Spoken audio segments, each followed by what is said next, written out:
If Love and Gogi is wrong, I don't want to be right. What would Socrates say to that? It tickles my fancy. Oh, okay. Okay. Goosies. I don't have hair. Oof. You got Marcos. That's not. No, that's not. Wait. Yeah. That's true. You do got me. Get over here, Marcus. Let me look at you. They don't want it. Tobin and Leroy, ready to deploy. Had to hit it with a little journalism, but that was a decoy. Better have about me, boy. Okay, Leroy and Tobin, hold to the show, man. Still to the sauce with the show, and till then his half moon open. Sometimes go taste like a snowman. No proof, I'm a lie about a motor. No proof, like I always wanted him. I never hated him. I never traded him. And if I did, I never ever traded him. You know what is a star? Like another city, the driver's side floor. Gucci a large, so many more. 10 in the more, never a bar. 8, 10 in the more, 2 to the P. Nothing to you, but it's something to me. Handsome as ever and cute as could be. You can watch us on YouTube with view for free. Ay. This one time for the Twitch. This one time for the text. This one time for the phone line. Whole time wonder what they gonna do next. You know, I just wish you guys would stop the quibbling. Morning, everybody. Tobin and Leroy here with you. 560 WQAM. Hello, Leroy. Is he there, Jennifer? Like, what's going on?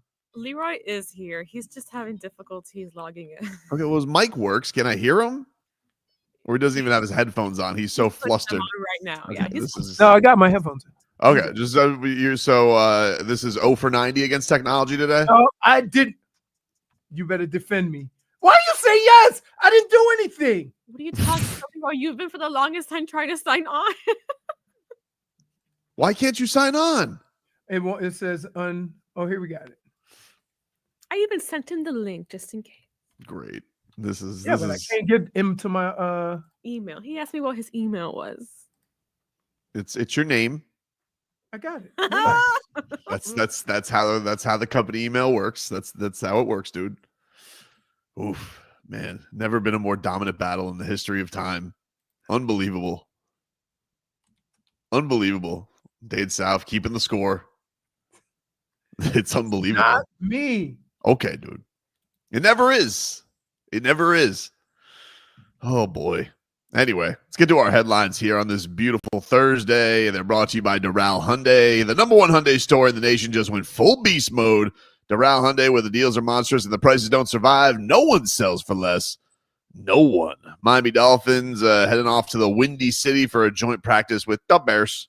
The Bears. That'll be tomorrow. But the good news, Tyreek Hill did travel with the team wearing a Tua jersey, so I suppose that's good news for his injury. Okay. One would think. It's not a bad thing.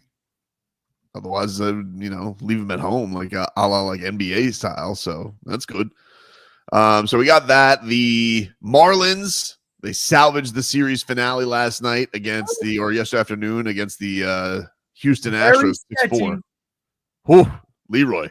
Very sketchy. Squeaky cheeks. Squeaky cheeks in the 7th and 8th. I was like, yeet. But thankfully, Calvin Fauché with a big time play at the plate. I gotta tell you, very impressive for a pitcher, like a cat. I was like, oh man, because I didn't mean a sweep would have been very disappointing after getting to the point of getting to 500. Now it's like you look at it as like a 4-2 homestand, pretty nicely done. Astros bounce back. We know they got some sticks all around them, but man, that 7th and 8th inning, I was quite tight. I was not feeling that. I like the way though Ronnie Enriquez never seemed nervous, because when he's in the 7th inning and no matter what's going on, he's getting the strikeouts, and then he does the little walk off, the little, doesn't do the crazy fist bump, just kind of gives the old swaggy look away from the hitter. And I was like, yeah, that's good. But then the next inning, I was like, oh boy, bases are loaded. What the hell's going on here? But thankfully, Fauché got out of it, and then we got Lake Bacher in there, who, he's just getting everybody right now. They're too distracted by his gorgeous hair. It's too much. It's too much for them. They can't even handle it. Marlins will be back at it tonight. They're taking on the Atlanta Braves. Your boy Shohei Ohtani. He was awesome yesterday, pitching and hitting. 8 strikeouts in 4 innings and a home run, but not enough, Leroy. They still lose to the Cardinals. Yeah. It's a lot of crazy things going on in baseball. Guys hitting, incredible numbers, and the team's not winning. Yeah, the Dodgers haven't been they haven't been steamrolling this summer. They obviously you still feel pretty good about them because they're the Dodgers, but hasn't exactly been lighting the world on fire. And Mets with some struggles this week as well. So look, you got the Bravos coming in for a 4-game or going to Atlanta for a 4-game series, Leroy. They've had one of the more disappointing seasons in Major League Baseball for their salary cap or for their salary number where they're at and where their record is at. So you would it's never easy to go and win a 4-game series, but if the Fish can do that, it would go a long way. You kind of round the bout going into, I think they got Cleveland and Boston after that. 11 straight road games, big time. But the Marlins have been very good on the road. Very good on the road. Yeah, this very season. good. Very good. So we'll see what's what when it comes to that. And but the bullpen was pretty. It was dicey, but they got it done. They got it done yesterday. So very exciting stuff. Oh, look, he's arrived. He's arrived on the video stream, everybody. I tell you what, I kicked that equipment's ass. Did you? Yeah. It's 10:10. Minutes. What do you mean? Well, it took you 10 minutes to log on. That's not kicking ass. It wouldn't load. That had nothing to do with technology. That's just the computer. Why wouldn't it load? What do you mean it wouldn't load? I kept having to reload. Then I had to go through it another way, which I figured out. So while y'all thinking I'm computer illiterate, I found a way around the complications. You know what? You're kind of like the guy who got a speeding ticket, but you're happy that you got somewhere on time. That sounds like me. That sounds like me. I don't know what you're applauding yourself for. I mean, listen.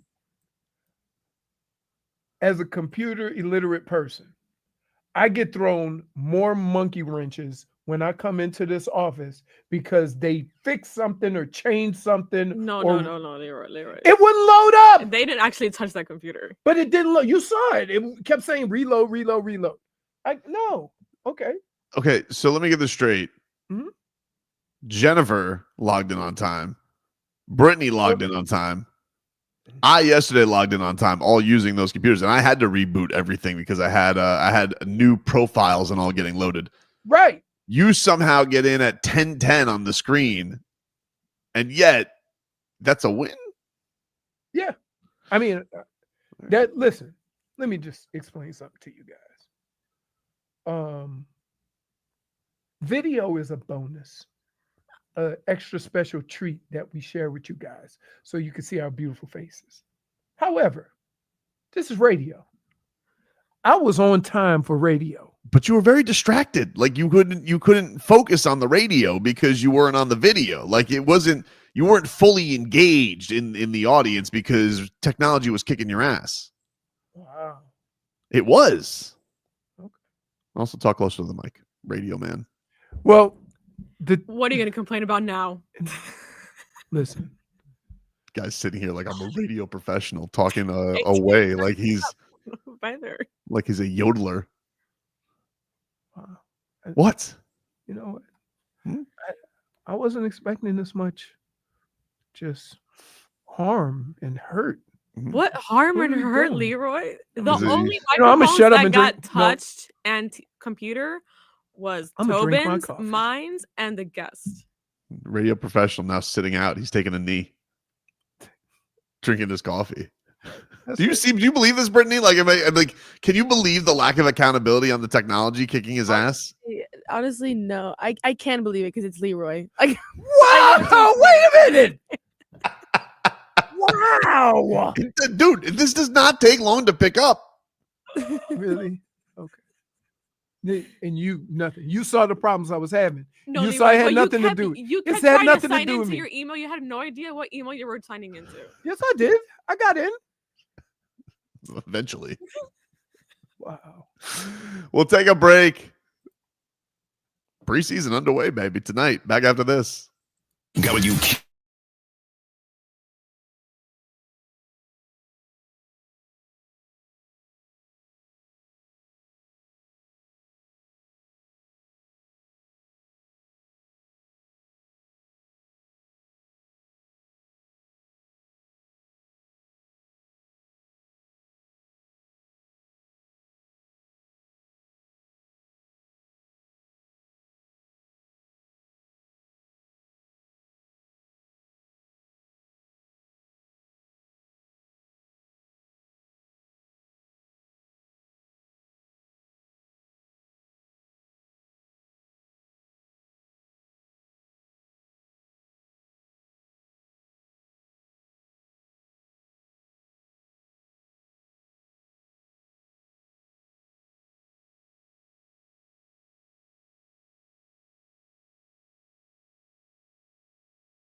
All right, welcome back, everybody.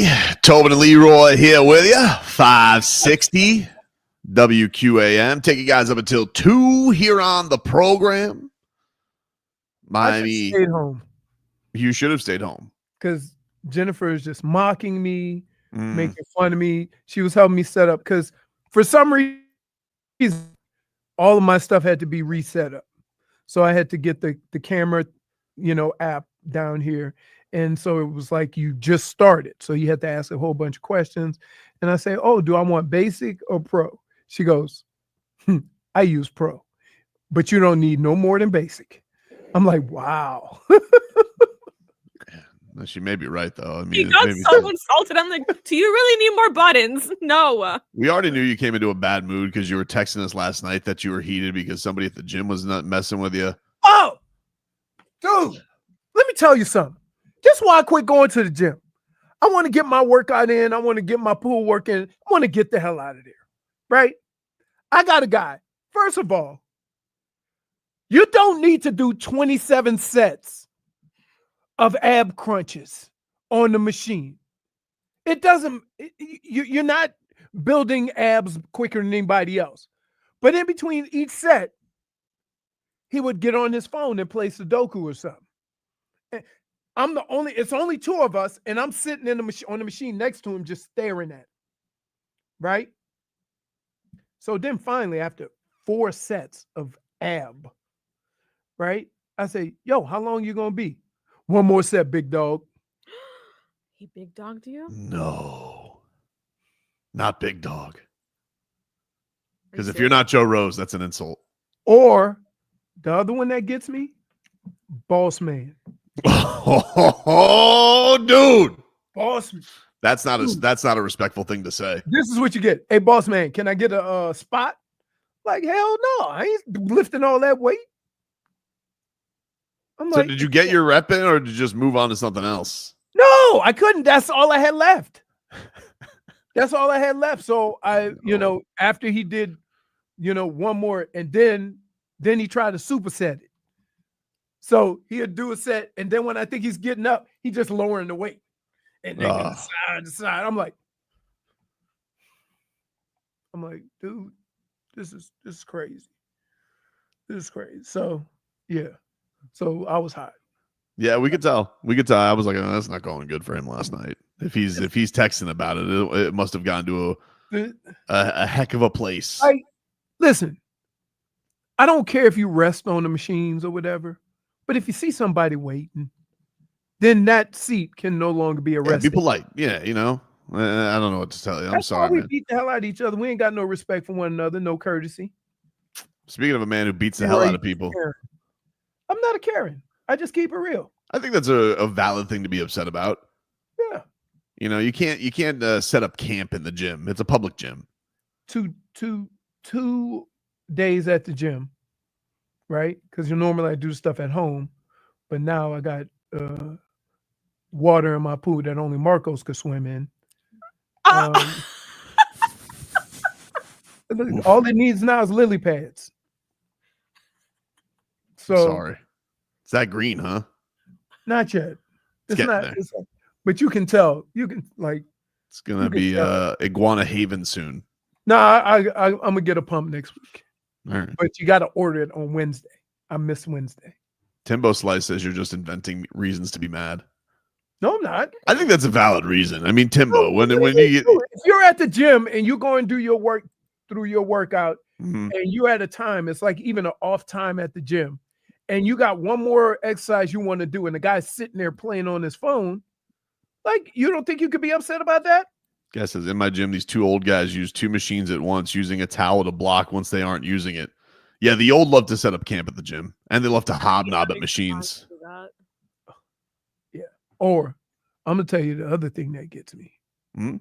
You go to do something, and the bench or whatever doesn't have a bench. It doesn't have a chair because they done moved the chair over to the took side it on a journey to do dips. GP says, I would have told Leroy, take it easy, champ. That'll get him. Hey, GP 20. You would have been GP 19 because me and you would have had to go at. Oh, man. Well, speaking of a back-to-back champ, Niko Mikkola, our favorite, the polar bear, the condor. He had his day with the cup, and this is what he had to say to the folks in Finland. They were at his childhood rink where there's now a Niko Mikkola mural. And now we're at my old hockey rink where everything started. So we were here last year, and they made this painting, and it was pretty cool to bring it back here and take pictures. Yeah, it's very cool. We've been doing the things we didn't have a time last year, and it's a kind of like different day for me also. I can do a little bit different things. What I didn't have a time to do last year. So it's very cool to see my old schools, and that was very special for me. And also the hospital visit, it was very nice. Finnish people, they love hockey, and they know hockey so well. So it's kind of, they know it's the hardest trophy to win, and there's kind of the magic and mood on the Stanley Cup. So it's very special for them too to see it and also celebrating with me. It was amazing last year, and I think this whole day is gonna be really nice again, and we're gonna have fun and catching up with all the family, and you don't have a time every week to see them or speak with them, the whole friends and family getting together. So it's gonna be a blast for sure.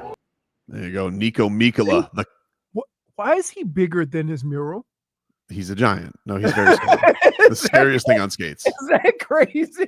He's the scariest thing on skates. He's towering over his mural.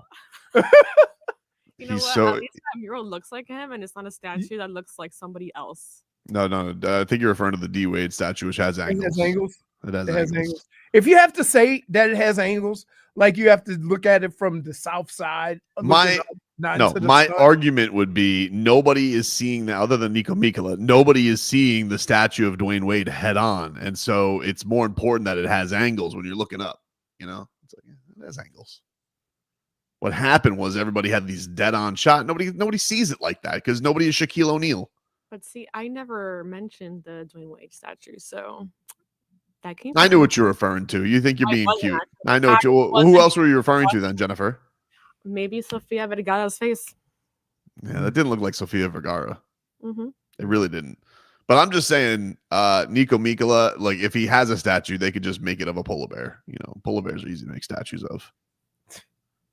It is pretty cool, though. All of them got to meet the, I'm sure they've done it before, but once again, they were hobnobbing with the Finnish president. Really? Yeah, it was him, Barkov, Etu, and who the hell am I missing? Oh, Lundy. They all got to go meet the Finnish president. When was the Olympics where the lady president? I can't think of what. That was a couple. That was a couple. When she was hanging with Putin. Yeah, it was so long ago. Putin was allowed to be in the Olympics. Yeah, who's the? I don't remember. I think she was like the Czech president, something like that. Yeah, Czech. Something like that. Madame President. No, they were hobnobbing with the Finnish president, and I think really what he's doing is he's keeping his friends close, but enemies closer, because he probably knows Alexander Barkov could be president of Finland if he wanted to. Let's be real about it. Who are you gonna vote for? President of Finland if you're Finnish, or Alexander Barkov? Because he's already showed he can lead. He can lead to championships. So if Barkov wanted, he could be like Manny Pacquiao of Finland if he wanted to be. I don't know if he wants to be, but I'm just saying. Pacquiao didn't win. Well, he didn't win, but there's corruption in the Philippines. I don't know. And there's not corruption everywhere else? I feel like Finland's not corrupt. Really? I don't know. I have no idea. No idea. I have no idea. No idea. Do you think if I put into AI, though, if I said, is there corruption in Finland, they'd be like, no, you idiot, they're playing hockey. Can you please type it and see? I don't want to do it in the company computer. Let's see. Google. All right. Is there corruption? First one is in the U.S. government. Nope.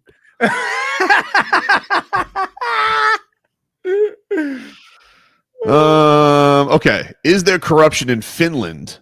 It says, while Finland is consistently ranked as one of the least corrupt countries globally, recent reports and analysis suggest corruption does exist, particularly in areas like public procurement and lobbying, and ongoing concerns about transparency and enforcement of anti-corruption measures. Some Finnish bribery scandals. See, this is why Alexander Barkov needs to be president when he's done playing hockey. You think Alexander Barkov doesn't even celebrate empty netters? You think he's gonna stand for corruption? Somebody said Finland was destroyed on South Park for being too honest. I'm telling you, like, if you imagine, lobbyists are they like, what is their job description? If you had, did they graduate? Do you graduate from college and say, I'm going to be a lobbyist? I don't know. I feel like if you had Barkov as president and his sergeant in arms was Niko Mikkola, no one's attacking Finland, and second of all, no corruption. Really? Look at that. Because our president is not a small dude. Sense. He's not bigger than. Listen, he's not going to beat Niko Mikkola in a fight. Come on. No.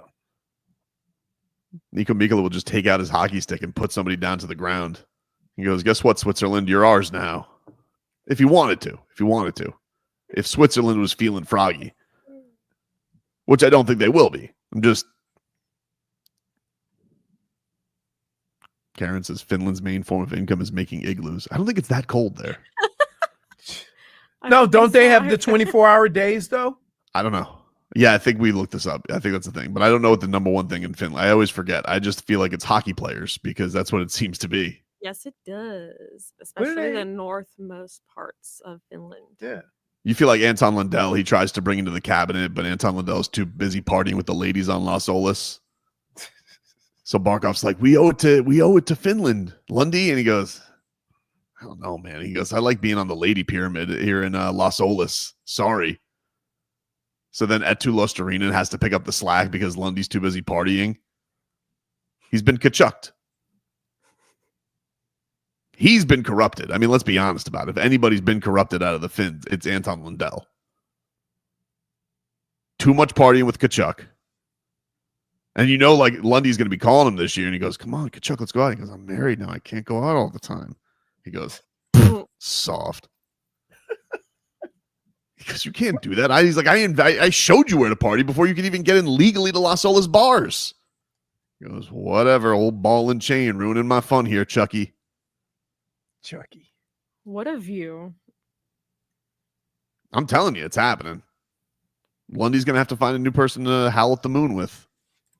Your ability to create a story is something else. Thank you. To paint a picture is really beautiful. We'll take a break here on the show. Back with more of this.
All right, welcome back, everybody.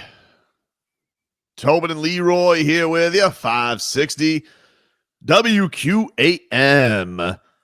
Take you guys up until 2 here on the program. We're streaming live on YouTube and Twitch, the channel, Miami 560 WQAM. The NFL preseason really gets underway tonight. Full swing tonight, Leroy. We got 3 games. You into it? Into preseason? Yeah, dude. I don't know. I'm still shocked that they were doing Sunday games. They are. Yeah, it's a full weekend. The NFL is coming at you all weekend, Leroy. A full wave of things. All right. You know, you got Indianapolis and Baltimore tonight. Anthony Richardson is starting. So you got a little something there. He's got a lot of pressure on him. Battle with Danny Dimes. You seem thrilled by that. Then you have Cincinnati and Philadelphia. Joe Burrow is going to get some playing time. There's a couple of things. Like, we saw what happened to Cincinnati last year. Mm-hmm. And we will do anything but say that he had anything to do with that. Joe Burrow. It was the defense. It was this. It was that. But here, we always put it on the quarterback. He's definitely, he definitely gets weird that. How we pick and choose. I don't think it's that weird. I know why it is. Like he came into the league, he got to the Super Bowl in 2 years, and everybody knows that he's one of those guys who's good enough to get his team to the Super Bowl. And now they've had their shortcomings, so he's not going to get blamed. I'm sure it'll eventually come back on him, but yeah, it's like one of the things I get irritated about with Aaron Rodgers. It's not that I think he's a bad player, right? It's that he won a Super Bowl 11 years ago, and he's lost. I think it's like 14 years ago now. 14 years ago. And he's lost playoff games with better teams than won the Super Bowl. Yet, every time Aaron Rodgers goes to a team, he is immediately deemed the savior. And I'm like, based on what? Yeah, Joe Burrow needs more haters. There's no doubt about that. But I will say, I don't think anybody looks and says, like, what is holding them back is Joe Burrow. No. I'm not saying that. I'm not saying that they say he's holding them back. I'm just saying that to go into a situation and say we have a chance because we have Joe Burrow, when it takes a little bit more than that, as evident about what happened to Cincinnati last year. And guess what? It's still Cincinnati. Who's dealing with their own organizations that no matter how great a quarterback you get, they're going to do Cincinnati stuff. Yeah. I mean, listen, they're dealing with all that with the Hendrickson stuff. That's right. That's been their big drama. It's just kind of been masked because nobody can stop talking about Micah Parsons. But here's the deal, though. And people made a valid point about this, and I believe that they should pay him. But if you're a business and you look at your highest paid defender and then realize y'all were 28th in defense, regardless of what his numbers were, is it worth the investment in that player when he has proven to not make your defense substantially better? Yeah, I think the argument there, though, is like you obviously know that the guy is elite and you're just being cheap for cheapskate when you have, if you do think you have your franchise quarterback and you already have all those holes, he's not a hole. And you're just that to me is you're skating on expenses. Like you're just being cheap to be a cheap bastard. Well, that's their history. So like whatever reason they come up with is all going to be to hide the fact that they're cheap. So I'm not even avoiding. But if you're an owner of a company and that's what you're presented with, I can extend this guy, but his area of expertise isn't changing the overall picture of that side of the ball. Then what do you do? because they were still almost the bottom quarter of league defense. I think then what your problem then is if you're feeling like you got to rebuild on the defensive side, like you're already put yourself behind the 8 ball because then you should have traded him if you felt that was the case. Yeah. Now you can't trade him for as much because people are going to be like, yeah, but we know what's going on there. So either way, you've failed as an organization. So I feel like you might as well try and take care of the guy. They're on the opposite side. They're on the opposite side of Dallas Cowboys. Because no one talks about them? Well, no, the Dallas Cowboys are going to have 5 guys making the most at their position because they wait till the last minute. And maybe Cincinnati will wait till the last minute and not, pay anything. What do you think of Zach Taylor playing his starters because they've started 1-3 the last 2 years? I mean, that's going to fix it. Well, not for nothing. But I think the 2 weeks off before the season starts get you a little rusty, right? So you may have there's a lot of teams, and this happened the last couple of years.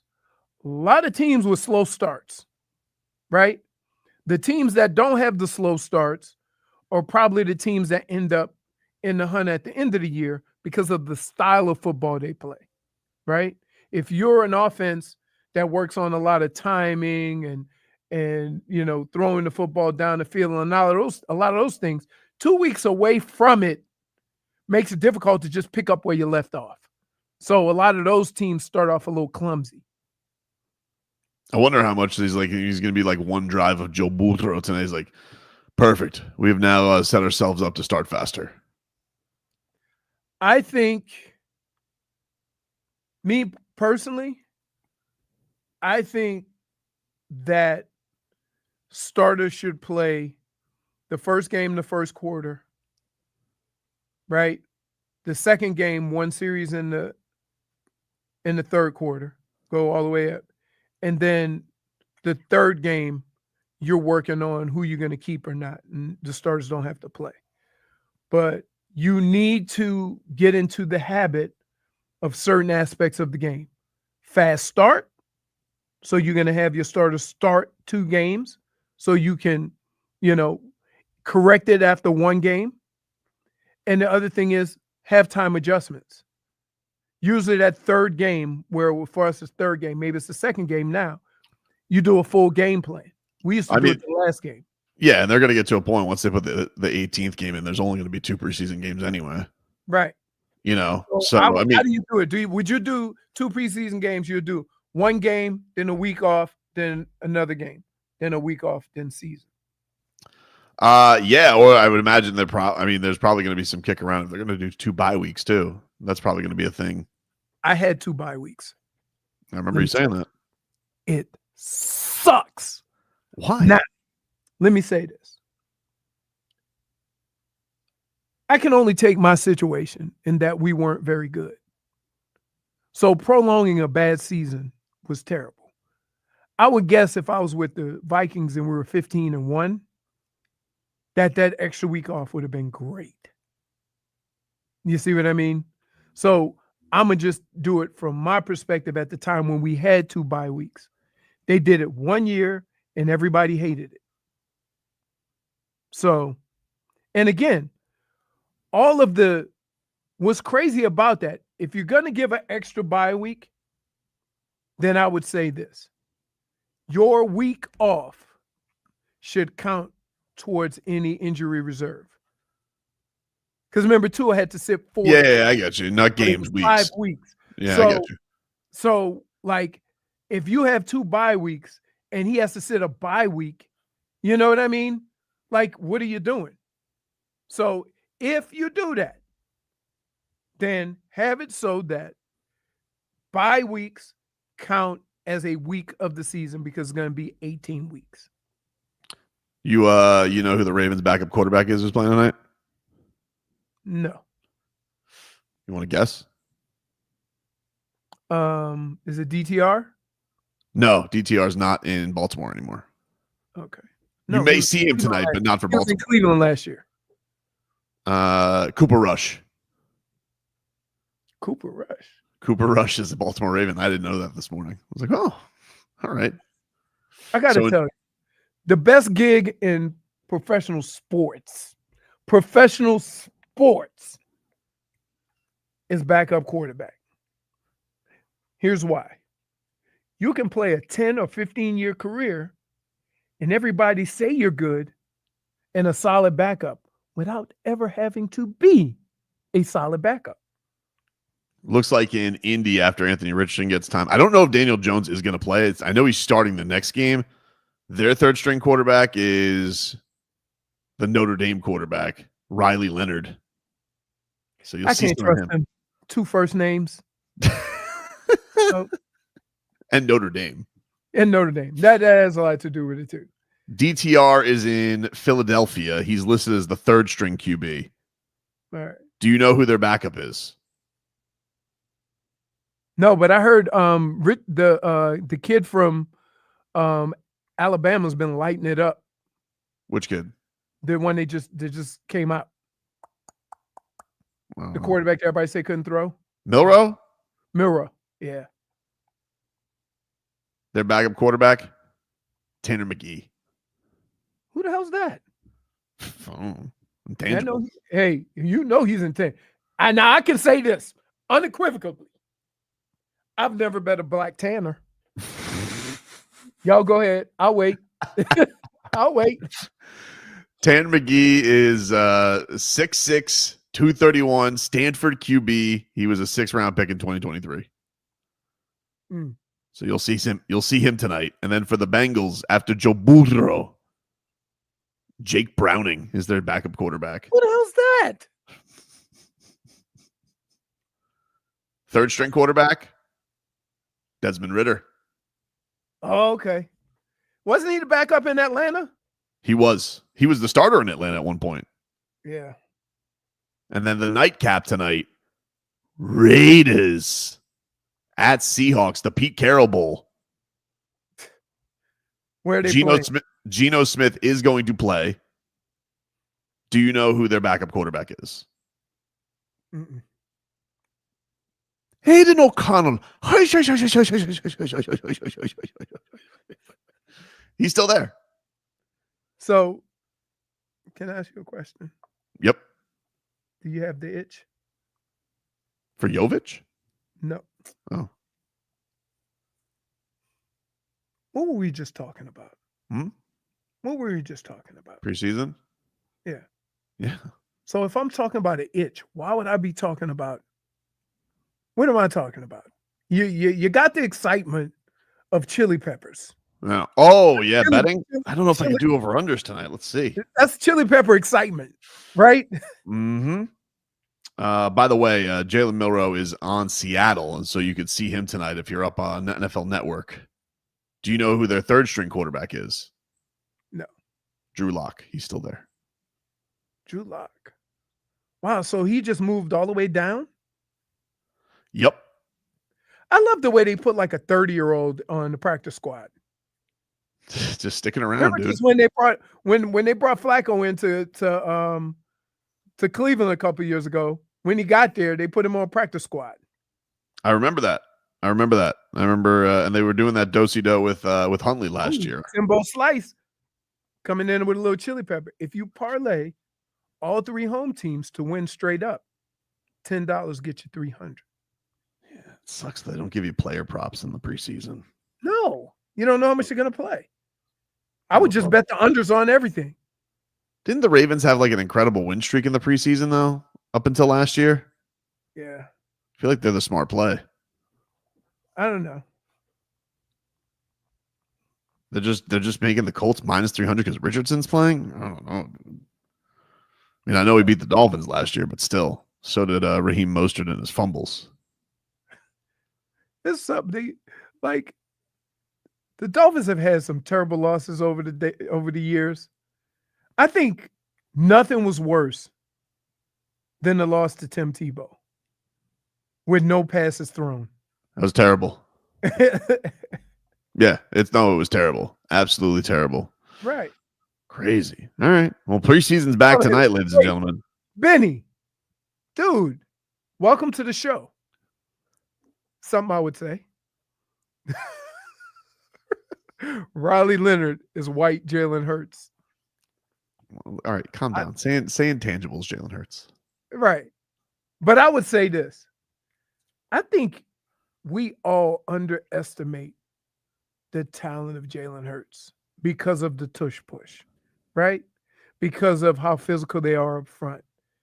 I mean, you know, he played in 2 Super Bowls, and each time he outplayed Patrick Mahomes. It wasn't even close. So let's stop just, you know, not giving him his flowers. Wow, you can bet on Japanese baseball on the Hard Rock app? No, are you serious? Dude, name one Japanese player that plays for Japan. What's that? You heard me. Name one Japanese player that plays in Japan. I feel like I'm going to parlay Hiroshima and Yokohama. No, stop. Ooh, the Hanshin Tigers, big favorites. Are you serious? What? I'll tell you what. 5 a.m. action. Like when they show Japanese baseball or Korean baseball, right? And how nice they are or whatever, the fans are way crazier than here. In Japan, they're quiet and then they get crazy. I mean, like it's like a soccer game in Korea. Like, if you ever watched a fight in Japan, it's completely silent until the end of rounds. Really? Mm-hmm. Oh, so damn nice. Take a break. Hour Tua is next.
Welcome back, everybody. It's time for our Tua. It's our Tua. It's our Tua. It's our Tua. Tua, Tua, Tua. Tonga Vailoa. Not Tua Tagovailoa. A for effort. Dolphins quarterback. Tua. It's our Tua. It's our Tua. Tua. Tua, Tua, Tua. Tua, Tua, Tua. Can go to hell. Tua Tagovailoa. Dolphins quarterback. Daddy loves you guys. Our Tua with Tobin and Leroy. Check the history of food. Hour 2 of the program, ladies and gentlemen. Tobin and Leroy here with you. 560 WQAM. It's Thursday. We're rocking around. Dolphins, they're joint practicing tomorrow. Bears, I hear the Bears are being pretty physical out there, Leroy. Reading the dirt sheets? They better be, because their quarterback evidently is throwing it to everybody. Well, we're going to have to see. We're going to have to see it because Tua was feeling pretty cocky yesterday because the defense hasn't gotten many footballs from him. So it kind of felt like he was saying, hey, go pick on this Caleb Williams. But I will say, I don't know if this means anything, but we're now in year 4 of Mike McDaniel, trying to set this culture up here down in South Florida. And everybody was raving in Chicago because there was 4 fights in one practice and tons of live tackling. Now, mind you, Ben Johnson comes from old man Campbell's tree, left Detroit. We used to do 1 or 2 of those practices a camp. Keep in mind, Campbell's a lot longer. When you have you remember back in the day, you had those scrimmages. Remember, we went to one at FIU. Remember, we went down there to FIU and the Dolphins had a scrimmage. No, I don't think that was me, dude. Other intangible host. No, that was you. I don't think so, dude. I've never watched a football game at FIU. Really? All right. Yep. All right. So anyway, usually they have 1 or 2 scrimmages where they're live. Mm-hmm. Everything's fair game except for the quarterback. Still don't touch the quarterback. Yeah, you can't touch the quarterback. That was the other thing in Hard Knocks that angered me because they were telling the defense, don't even be near Josh Allen. Yeah, because don't even be near him. Here's what they do: they won't touch him, but they'll get as close as possible so they could say they got the sack. And then what ends up happening is somebody gets rolled up on, or you try to slap the ball and get the arm, and now your quarterback's hurt. So now you got to be, because I told you how defenders are, right? Yeah, I told you how they are. So now you got to be even clearer, and you got to give that explanation. Don't be close. Don't be around him. Don't nothing. Don't swing your arm. No, you got to break it all down because they don't listen. Timbo Slice says, no, it was you, Tobin. It wasn't me. I did not watch the Dolphins scrimmage at FIU. The love old mixer. No, that's not true. What are we doing? I don't mix people up. It wasn't me. All right. Definitely wasn't. I would remember that. Especially all the things we've been to. I remember the sporting events we've been to. Most of them involve fisticuffs. Mm-hmm. So I would have recalled. We've gone to a couple of games. Baseball games. Got some baseball games. We've gone to some hockey games. We've gone to a Heat game. Yep. But I don't think we've ever been to a football game together. If I rack my brain, I don't think we have. Because I had season tickets. Me and Fonz had season tickets to the Canes one year. Yep. So I would see the infamous band gate. Yeah. Band gate. And so yeah, tailgate, and I see a lot of guys that, because they did a show from the stadium. I don't know. So I would say hi to those guys. Other than that, that's it. When I go to a basketball game, I go say hi to everybody. I understand. I get it. It wasn't with me. I'm not going to just. What do you mean? You don't believe me? No. Okay. Why would I lie about that? Hmm? Why would I lie about that? I don't know. Why would I lie about not going to a Dolphins scrimmage? I know we did a practice. We had to be at the hottest practice ever. We did go to a practice together. That's true. Broadcast from there. Yeah, we did do that. Headlines are brought to you by Doral Hyundai. The number one Hyundai store in the nation just went full beast mode. Doral Hyundai, where the deals are monsters and the prices don't survive. No one sells for less. No one. Dolphins off in Chicago. Tyreek Hill did travel with the team. Dolphins released their first depth chart, Leroy. How about that? Tua Tagovailoa, QB1. How about that? They release that because they have to, but most coaches don't want to. So you don't think Tua's locked into QB1? No, yeah. Why? You see. Come on, then. Are you done? Tyreek Hill, starting wide receiver. Oh, yeah. Mm-hmm. Jalen Waddle, the other one, starting wide receiver. Tight end. Who's tight end? They list Waller. There you go. Julian Hill is tight end 2. No, he is tight end 2, as in doo-doo. I don't like that. I don't know why I was waiting for that. Wait, Tobin. Wait, listen. You don't like that. I don't like that. How many years have you been betting Julian anytime touchdown? About a year and a half. I started doing it in the middle of a year ago. Right. And every time he gets close, he bats the ball around like we're playing volleyball. I saw he got lit up yesterday by Jordan Brooks. Lit up. I was like, ooh, big tackle. Running back 2, Jalen Wright. Running back 3, Alexander Madison. And the rookie Ollie Gordon, running back 4. I would say this. Having a running back 1 and a running back 2 is sometimes a little sketchy because you're mostly playing the circumstances. And sometimes the circumstances would dictate you need a bigger, more physical guy. So I would say of all the positions, that one you could probably go 2-3 deep as far as who's going to play. Yeah, and then on this depth chart, they list on the line Chop Robinson, Zach Sealer, Benito Jones, Bradley Chubb, with the linebackers being Dodson, Brooks, and then Jalen Phillips. Mm-hmm. Storm Duck and Kendall Sheffield are your starting corners. Minka and Ashton Davis, and then your nickel corner, Mike Hilton. Yeah, no real surprises. I will say, though, this Cam Smith's way down on the depth chart.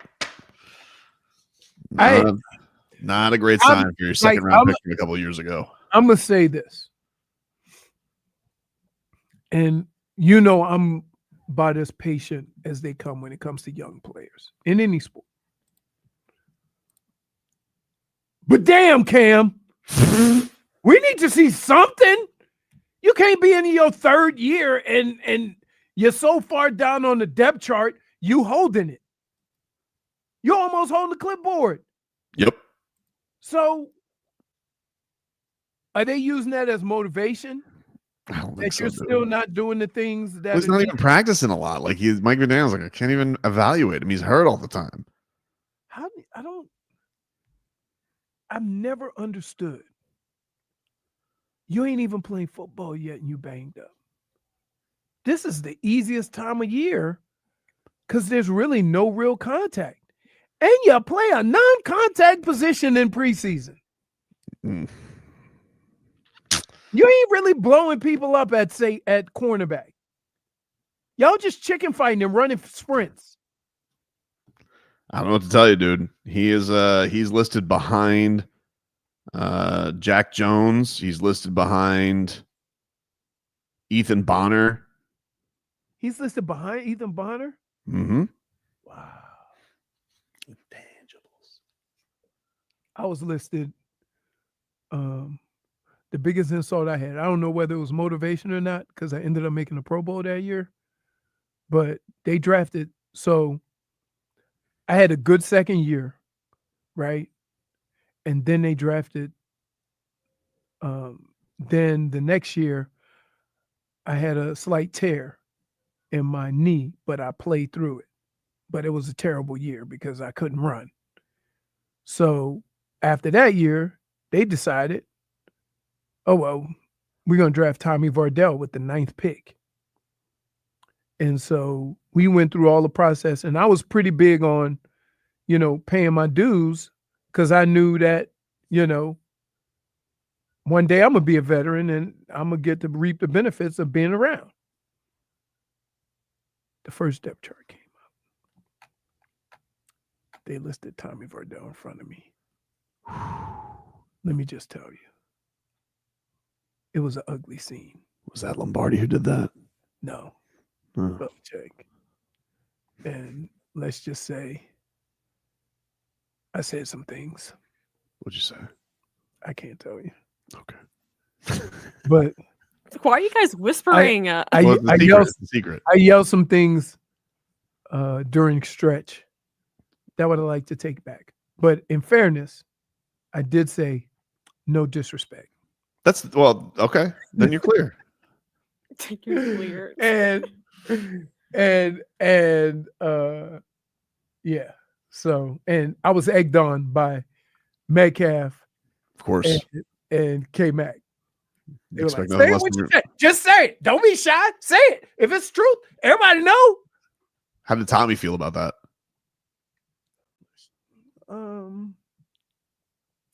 I said no disrespect.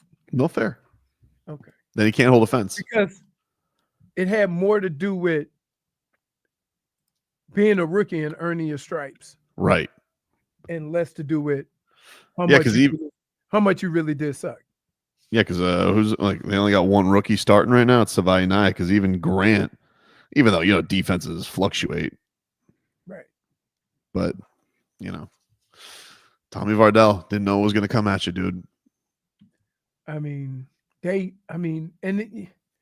something's up, right? Because let me tell you why. When they had the rookie camp or whatever, and the running back coach say that Tommy Vardell put on a clinic. So now we got to pay attention. And so me and Metcalf and K-Mac, we taking notes. Like, y'all see it? I don't see it.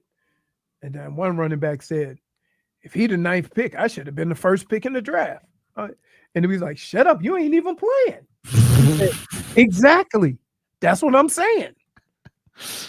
Oh, man. We'll take a break here on the show. We have someone in there that says, today is a good day, chat, because we're one day closer to death. Funny enough, that quote seemed to draw the ire of a former Miami Dolphin. That's next.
Welcome back, everybody. Tobin and Leroy here with you, 560 WQAM. Take you guys up until 2 here on the program. I want to let you guys know we got a cool contest. If you guys are Zac Brown fans and you want to see the Zac Brown band, all you got to do is listen to the Odyssey app, and you guys could be on your way to see them in December. It's easy to enter. Just log on to the Odyssey app and listen to WQAM for 1 hour. And you're entered. For more chances, listen every day, and you might win. The winner receives round-trip airfare to Las Vegas, 2 tickets to see Zac Brown, and a 2-night stay at the Venetian Resort Las Vegas, which is directly connected to the Sphere.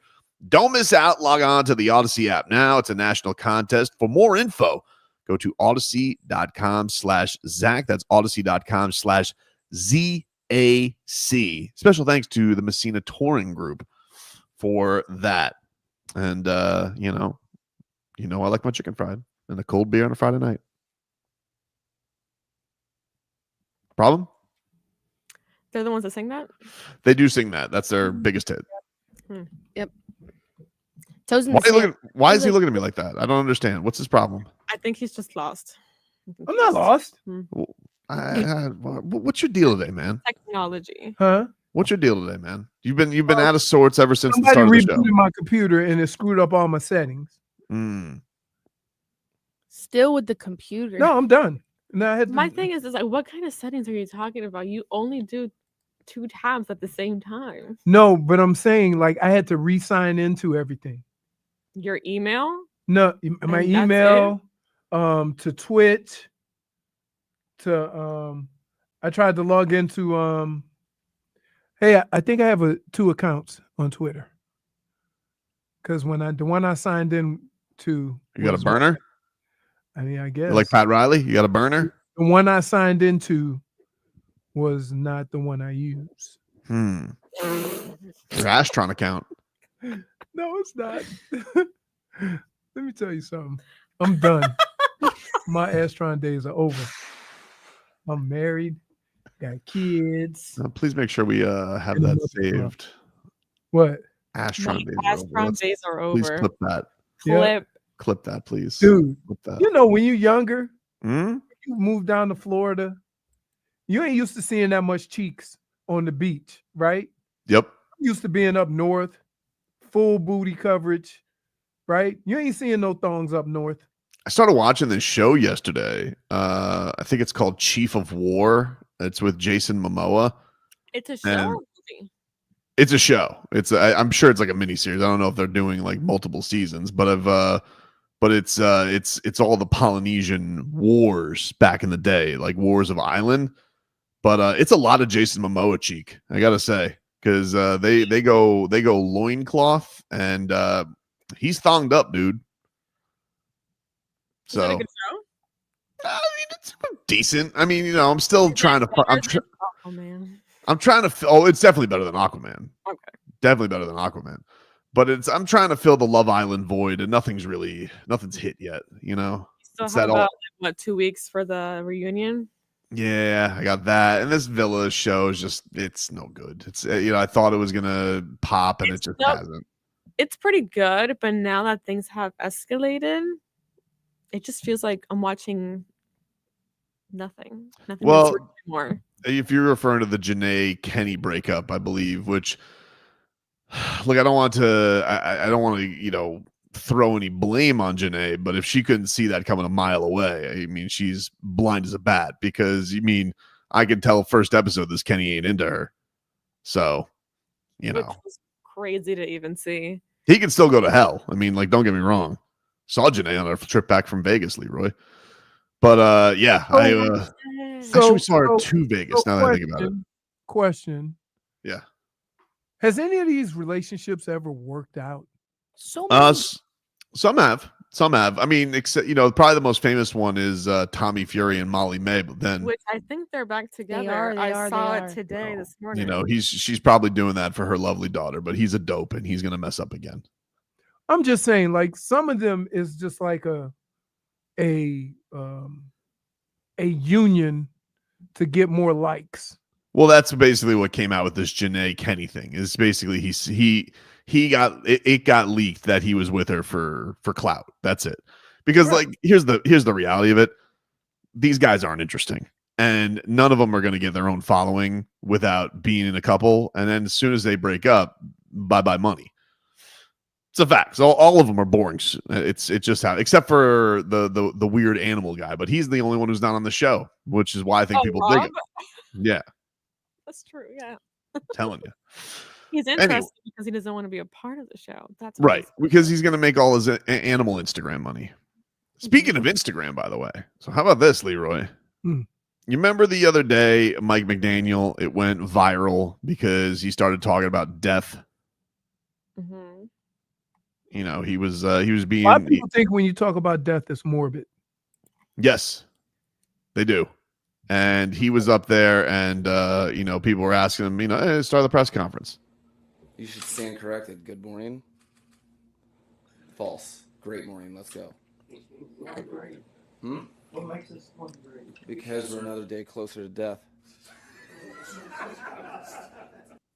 So that was all the rage all over the place. Yeah. I mean, I've said it over and over again, I'm on the back nine. Yeah. We're all marching closer to that. It's not like, I don't know. I never even like thought it was that big of a deal. Right? He was being smart. I didn't think it was that big a deal either, but here's the problem is when you say that, you got a chance to get Bleacher Reported. Somebody said that was a Pink Floyd reference. Whatever. It doesn't matter. That's not we're burying the lead here. I'm just saying it went viral. Okay. Everybody ran with it. Mm-hmm. But Mike McDaniel, that quote, Bleacher Report's going to take that. They're going to put the quote and they're going to make it an Instagram post, right? Mm-hmm. And of course, they got to pick the craziest picture of him. I know. It's the worst picture of him. He looks like a loon. And they just say, great morning because we're another day closer to death. And somebody commented on this, if you can see there, Leroy, and that is none other than former Miami Dolphins running back Reggie Bush, who just goes, great hire. And I got to know, because this is now the second time Reggie Bush has gotten into the Instagram mentions on Mike McDaniel. Why does he hate his ass so much? I don't know. I think sometimes there's what gets lost in a lot of opinions about Mike McDaniel is his knowledge and his ability to do certain things, right? But the problem is that when you're the head coach, it's a lot different than just being the run game coordinator. And when you have the weapons that they have, nobody wants to go to a game just to see you pound the ball. And sometimes you get caught up in that. So in the previous mention that he had on Instagram, what did he say that was so telling? You're muted, by the way. He said back after Thanksgiving, Jennifer, that he was very upset because he was commenting on a first take clip where Stephen A. Smith was roasting him. And he said, Stephen A. Smith was like, the Dolphins are 0-12 in their last 40-degree weather game. It's over for them this season, which was true. Reggie Bush, after that, he commented and said, fire the coach. He should have never had the opportunity. He sucks. Wow. Okay. That's very aggressive. I was going to that say almost seems that almost seems like rather personal. That's what I'm saying, dude. Yeah, like Right. why does he hate him so much? What did Mike McDaniel do to you, Reggie? I don't know. And I was like looking, I'm like, did they ever cross paths? No, like, there's no way they crossed paths. No. I don't think so. He was Reggie Bush. I don't remember being a 49er in 2015, but Mike McDaniel didn't become part of the 49ers till 2017. Yeah. I don't know. I'm trying to figure it out. Did he come in for a workout and Mike McDaniel told him you're washed? I don't know. But I'm 100% with you. It seemed personal. Unless Reggie Bush is like you and he's just tired of the run game sucking for the Dolphins. I don't know. I mean, it's like I can just from being around it enough and listening to coaches and how they think, this definitely seems like a situation where you've determined what your team can and can't do before you've actually seen it. And that's how the offense ended up the way it is, because that's not the style of coach that he's ever been. Stop you it. know, but I'm like, when you look at Liam Eichenberg, right? I must. I'm more than sure a lot of people are saying, why would we even try to run the ball behind him? And so that's hence the short passing, because you've already deemed before you see it that you have a player that can't do something. And I would say, just for the basis of keeping a defense honest and seeing it with your own eyes, sometimes you got to force it to see whether this guy can't do it or he can be coached up and technically he's a little off. And they never did that. I find it interesting because I feel like Reggie's, like, the knock on Reggie early on, because he was so good in college. Mm-hmm. And then he came into the league and everybody was like, yeah, but he's not a real running back. He was kind of like Devon Achane, wasn't he? Like a weapon of all things. Like Metcalf. Yeah. And everybody, you know, and then he comes to the Dolphins and he got to be which he did want to do. He wanted to come to the Dolphins and kind of be a real running back. And he did have 1,000-yard season with the Dolphins, almost 1,100 yards in 15 games. But I was like, why does he hate his ass so much? Right. So this is my fault, 100%. I went on Google and I put, why does Reggie Bush not like Mike McDaniel? And AI gives me a whole description. And as I scroll down, I see Tobin's video being addressed. Thank you. Like, you can watch more. You can watch this video to hear more about Reggie Bush's criticism of Mike McDaniel. Yeah, and my video has no answers. My video is just questions because I had these same questions last year. I thought it was funny that it led me to you. Well, you know. I'm like, it does seem like it's coming from nowhere. Yeah, it right? says it's, well, according like to it's Tobin. just random other side of the country guy, just all of a sudden, like they must have had some kind of interaction. Well, it says point. Apparently there is no personal animosity. We don't know that. It seems like there is personal animosity. But maybe it's just, you know. I would say, like, from the standpoint of what this team is going to be versus what it has been, this is a big spot for Mike McDaniel. Big time. Absolutely. Because for me, it has more to do with what style of football they're going to play versus how much success they're going to have in certain areas. Dade South says Reggie Bush is just saying enough of them, just like Tobin did with JJ Redick. So you just think like Dade South just sees like Reggie Bush just sees Mike McDaniel on television. I'm just sick of his face. Like he's just tired of him. That's what it is. It could be. Reggie Bush could just be a football fan and just be like, I'm tired of the weird guy. Like he just doesn't get the gimmick. It's possible. Hey, we thought the coach from the Eagles was weird. Oh, Sirianni, for sure. But and then he won the Super Bowl and went to another one, and now you're like, you know what? I'm trying to figure it out, dude. I'm trying to figure out why Reggie Bush doesn't like him. Yeah, sometimes. Can we get him on the like, show? I tell my daughter, sometimes somebody's not gonna like you because you put your left shoe on first. That's it. Like people just find things to not like people, and you can't get caught up in that. If you get caught up in why does so and so not like me, they've already won. He did get his Heisman back, right? Yeah. Good. He was in the Heisman commercials. I love those commercials. My favorite thing about college football coming back is those commercials. Is the Heisman House? Yes, I love the Heisman House. So good. So good. So good. So I don't like, I get, and keep in mind, I've been on the other side of this. Like some people look at Mike McDaniel as being weird and yet entertaining with some of the things he says, right? I was in Cleveland when they absolutely hated Bill Belichick because he said nothing and he was a boring dude. So it kind of feels like, if I may, I don't mean to connect dots here. It feels a little bit like Reggie Bush to Mike McDaniel is a little like Leroy Hoard to Aaron Rodgers. You know what? No, that did cross my feels mind. a little like that. That did cross my mind. But I have never attacked Aaron Rodgers like that. Right? Name something I said about Aaron Rodgers that was not true.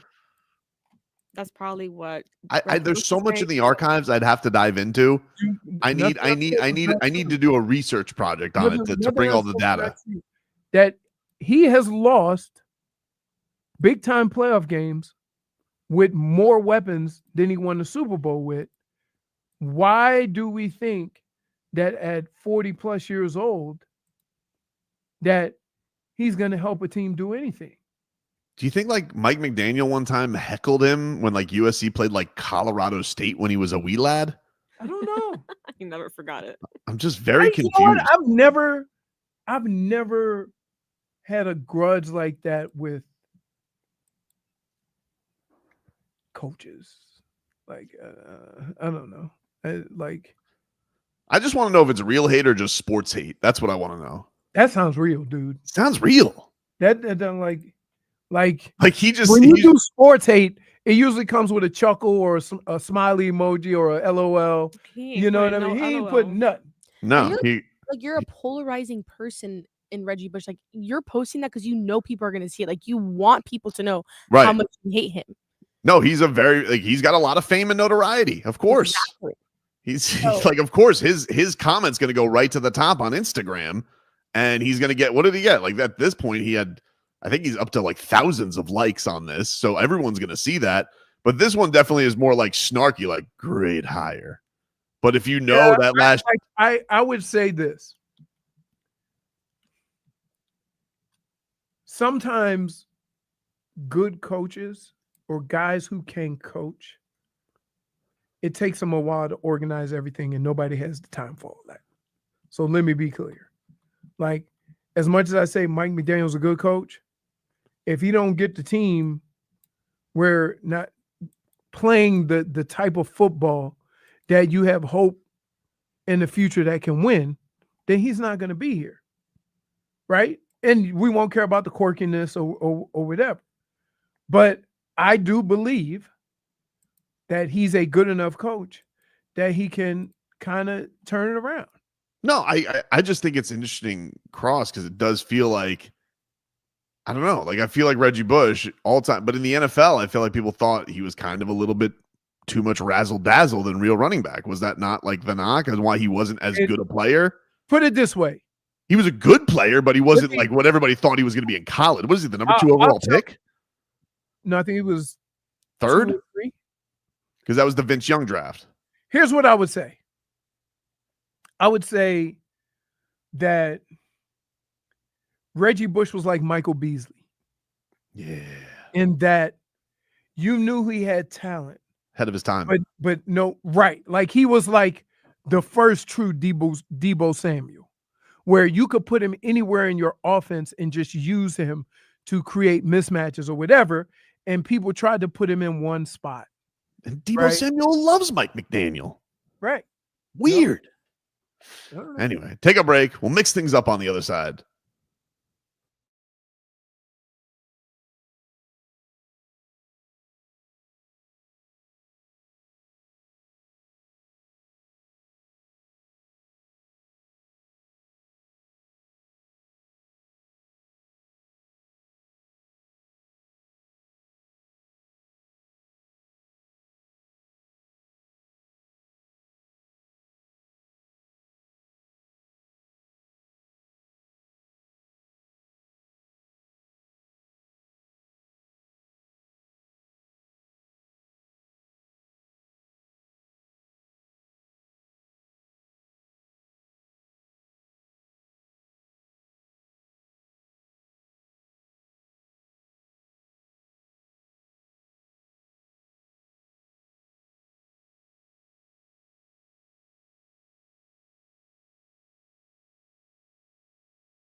All right, welcome back, you rascals. Tobin and Leroy here with you, 560 WQAM. What a happy song. Yeah, dude. Even I know who this is. It's Paramore. not even like a happy. It's not necessarily a happy song, But the beat. but like the beat is so contagious. Yeah. Are they hitting a xylophone there in the beginning? A what?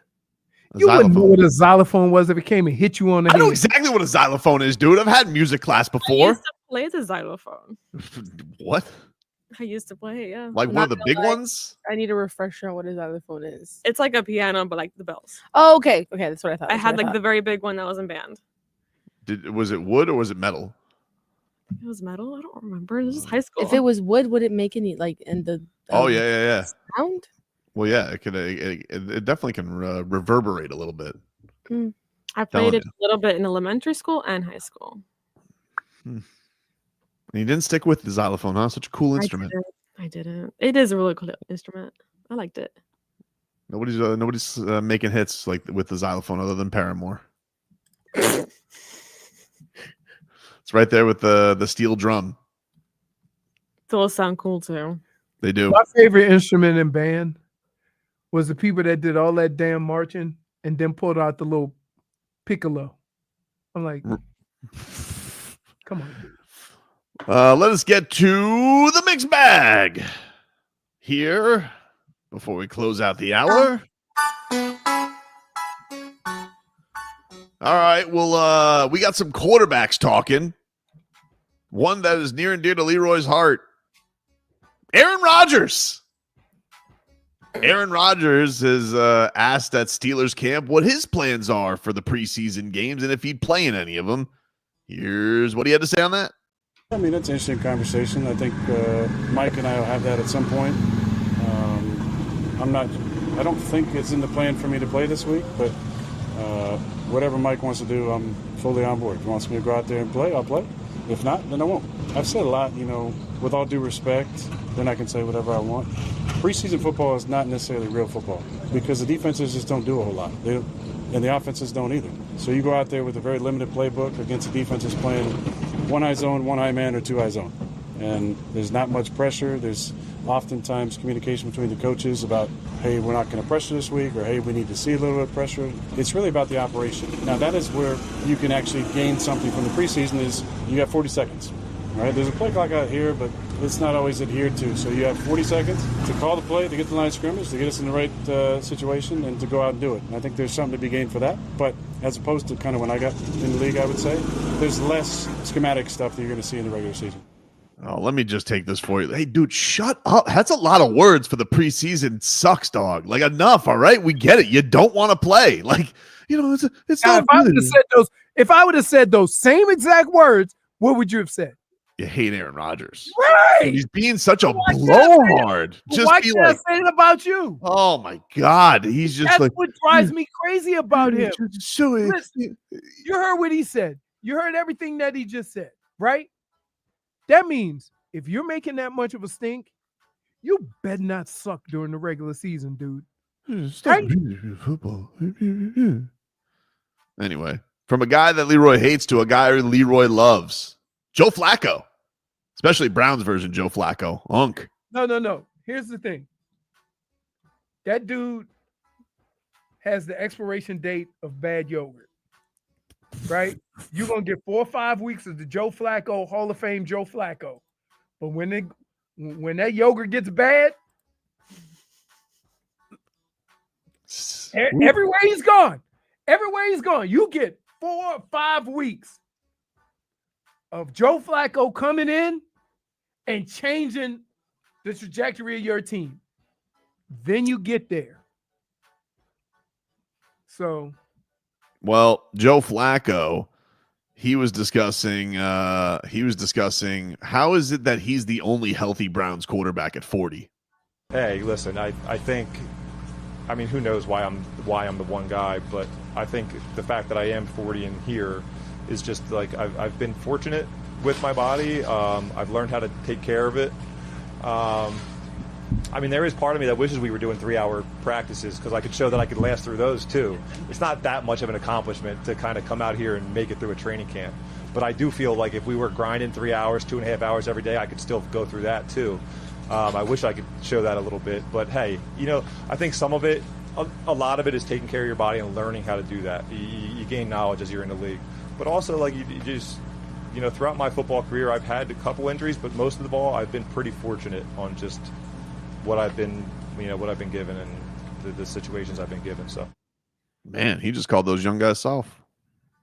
I mean, there's nothing worse than when a young guy gets hurt. That means the vet's got to take more reps. Mm-hmm. Yeah. Joe Flacco's like, can we bring in Snoop Huntley? I don't know, more reps. Anyway, Shedeur Sanders is going to get the start tomorrow for the Browns. It's going to be the most reacted to first preseason game, perhaps. But I would say, what's crazy is that, so maybe his measurables don't quite fit what you're looking for, right? So that made him move down. But you can't tell me the guy's not a winner and that he hasn't made plays to win football games. And I'm not comparing the two, but this is the same exact thing that happened to Tom Brady. And that he was at Michigan and he kept getting replaced. But then when the team needed a big drive or him to bring the team back, they put him back in. And there has to be something. So maybe you don't look the part, right? Maybe you aren't built like Josh Allen or Patrick Mahomes or Tom Brady. Maybe you're not that prototypical guy, but you've proven that you can win. And so hopefully with the confidence that he has in himself, that shows when he actually gets an opportunity to play.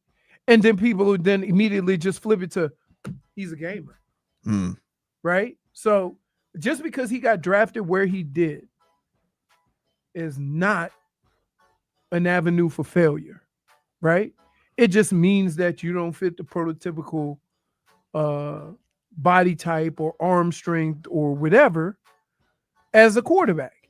It doesn't mean you can't be successful. We've had a ton of quarterbacks that had a lot of success, and a lot of them were not drafted in the first round or top 5. That is our mixed bag. Quick one today as we went a little long on the Reggie Bush, Mike McDaniel stuff. We'll take a break, get you caught up with your headlines. Back with more for this.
Welcome back, everybody.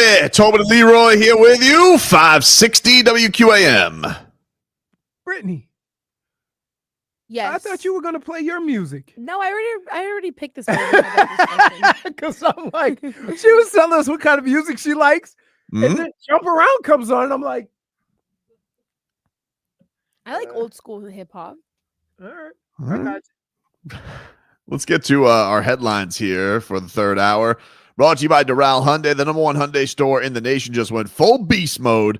Doral Hyundai, where the deals are monstrous and the prices don't survive. No one sells for less. No one. We got Goosey's No Goosey's coming up later on this hour. The Marlins, they beat the Astros yesterday 6-4. Edilberto Hernandez and Graham Pauley went deep for the fish. Let me tell you, squeaky cheeks in the last couple of innings. Dude. Bases loaded. And you had the when Calvin O'Shea made that play at the plate. Oh, that was all. I mean, that was a great play. And then they go to the old replay, and you're like, yeah, wasn't close. Wasn't close. I didn't think it was either but I wasn't for sure till they got that back angle. I was like, oh, thank God, thank God. Whew. Got to watch out for that Altuve. You know, he's tiny, sneaky, gets a lot of hits. Who's the player from the Marlins that idolized Altuve because they're the same size? Sanoja. Yeah. Javier Sanoja. Loves Altuve. Yeah, because they're like the same size. Pretty much. I think he's actually bigger than him, which, you know. One's 5'7", one's 5'6". They were saying this on the broadcast. I think it was Rod Allen was talking about this, that they think Altuve is going to be the last guy to get 3,000 hits. Really? Yeah. How close is he? I think he's like 600 away. Jeez. I think. No, maybe it was fewer than that. Let me see. Hold on. He can't 600. That's 3 years. That's 3 years, and he's 35. Which, I mean, he could keep playing. Yeah. That guy's going to be hitting singles probably till he's 45. Career hits for Altuve. Yeah, he's about 650 away. All right. 650 away, and let's see, what's he been doing? You know, in the seasons he plays, he's like 160. I mean, a year ago he had 185 hits. So, keeps going. What's his contract? They ain't really putting a whole lot of emphasis on singles, though. Like, they treating baseball like the 3-point shot. Yep. Home runs or outs. Yeah, he just started an extension this year. He's got another 4 years. He'll probably get it done. And then the scary thing is that, I mean, a singles guy ain't gonna get no playing time. Like, remember, it used to be he doesn't strike out. That's great for our lineup. He doesn't strike out. He always puts the bat on the ball. They're making you go to the meeting, JFig? Oh, yeah. No, hey. They're making before I go. Hey, this is how I'm preparing for this meeting. I told you not to go hobnobbing today. Hey, napkins, a fork, 2 plates. Just don't be the question guy. I don't ask questions. I don't want to talk to the people in there. Why would I ask questions? The only question he'll be asking is, where's the plate? Yeah. Like, hey, let me tell you something about these company meetings. Mm-hmm. They hold the food hostage. So you're only there because they haven't opened up the box for the pizza. That's definitely what they do. Not me. Yesterday, we had the Patriots had a brawl at camp, and Mike Vrabel jumped into the fracas and ended up bloodied. So the Ravens had one with Tennessee. They're practicing with Tennessee. The Bucks did. The Bucks are practicing with Tennessee. He tried to get in the middle of it and got bloody. No, this was at the Patriots. That also happened today. Okay. But yes, the Bucks and the Titans apparently got into a little bit of a dust up. Dude. So, you know, when Bill first took over, there was a fight. 2 big guys. Bill got in between them, and one guy took a swing and almost knocked him out. Hit Bill instead of the player. And Bill got in the meeting that night, said, I'm not breaking up no more fights. I've learned my lesson. He said, but if you get in a fight and somebody gets hurt, both guys will be fined every day until the other guy returns to practice. No more fights. Wow. I'm expecting the Dolphins and Bears to get you. If the Bears are fighting each other, it feels like they're going to be setting up for a Dolphins fight. Sometimes the fights have more to do with the style of football you play, right? Some teams play a lot of zone. Some teams want to see if their corners and DBs and linebackers can be aggressive with receivers. So you play kind of a more press, and there's a lot of grabbing, and then that causes fights. I don't know. I think preseason fights are so goofy. Every time I see that, I'm like, what are we doing? Tell you, Brittney? Yeah, tell me from firsthand in general, all fights are goofy. It's true. When you see fights on the internet, how they start. Goofy. Right? Goofy. But you're talking about one of the manliest sports out there. I would say hockey's pretty damn manly too, because they like lower body injury. Dude could miss 7 months and you just thought he had a boo-boo. Or crack sternum and plays another game. Yep. Like, so I'm giving him all the credit. But in defense of your manhood, you will sometimes get into fights you don't even really want to be in. Yeah, it's like, what's so serious about training camp practice that you need to be fighting each other? Because you can't just allow when it's here. Football is a sport where you're trying to show your dominance, either running the football or catching the football or whatever, right? So if that is ever threatened and you're going to give the appearance of being soft, now you got to defend yourself, right? And that's how it comes across as a fight. And that's it. I don't think this was the big fight to make a point, not a fight to win. I don't think this was the big fight at Bucks Titans, but this was some of the chippiness that was going on. It was a one-on-one between Cody Mock and Jeffrey Simmons, and it got a little. This is from Logan Robinson, who covers the Bucks or Titans, and it gets a little chippy after Simmons gets tossed to the ground. That's it. You see what I'm saying? Finger poking. Like, you got to be tough. Why you got to be tough? You lost. Yep. But now, because he threw you to the ground, now you look soft in front of your boys. So now you got to get up and defend yourself for reasons I can't explain. Watch. Good play. Boom. Toss him to the ground. He had his hands inside. Hey, don't throw me to the ground. Right? That's it. And ain't nobody going to do nothing. You know why? Because you got all your pads on and it's hot as hell. And you don't want to burn no energy doing this stuff. And they're going to say, do it again. So, yeah. Goofy. So goofy. It is. But guess what? There's been many wars, many fights over stuff very similar to this that you don't want to get punked or pushed around. Schmeathan says, I'm sorry, but you don't look tough wearing that pillow on your helmet. No. The Guardian cap. Especially when that's not the reason why you would get the concussion anyway. Nope. Right. So I would have more respect. Take off the helmet, you know? It's like you're fighting.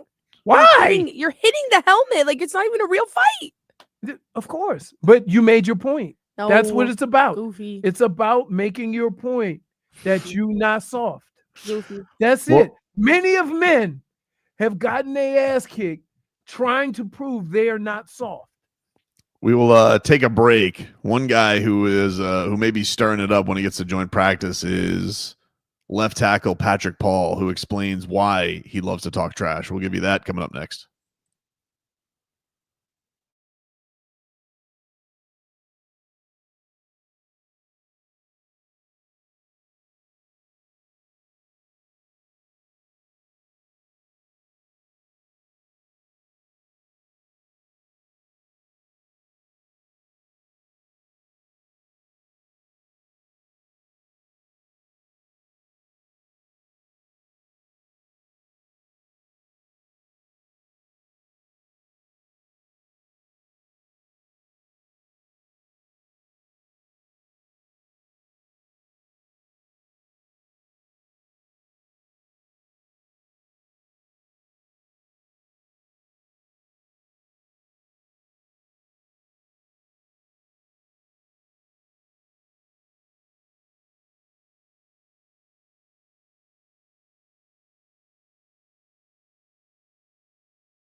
All right, welcome back, everybody. Tobin and Leroy here with you, 560 WQAM, streaming live on YouTube and Twitch.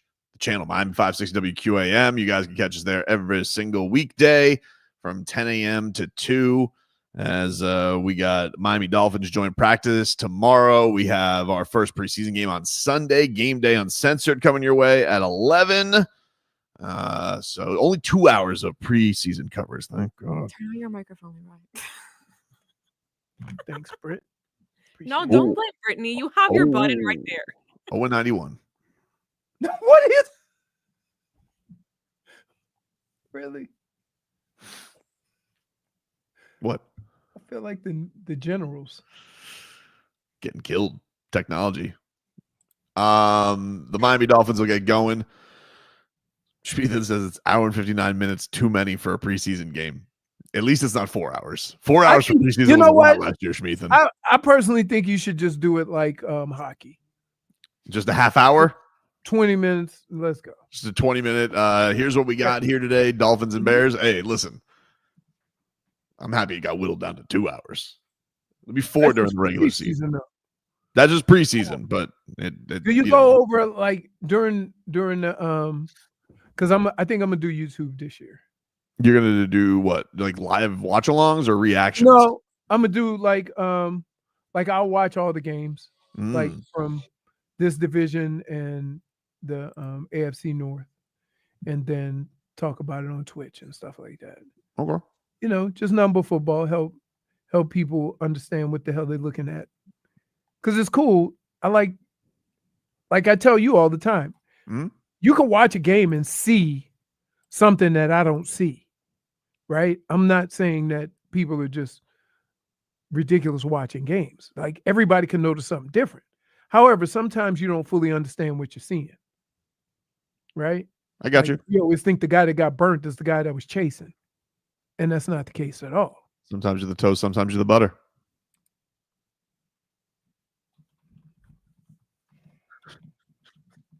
I'll take my -1. I'm sorry.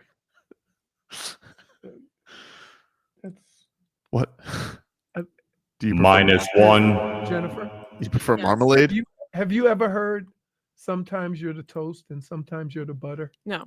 Okay. You know what you mean, though, right? Like burnt toast. It doesn't even make it like what is it makes what is zero. it Makes 0 sense. Either way, your breakfast food. Toast is not breakfast food. What? It's exclusively breakfast food. If you said no, It is if you not said exclusive I'm to having breakfast toast, that's not automatically make it a breakfast food. If you say I'm having a bagel or a muffin or something like, then you could say. Yeah. Okay.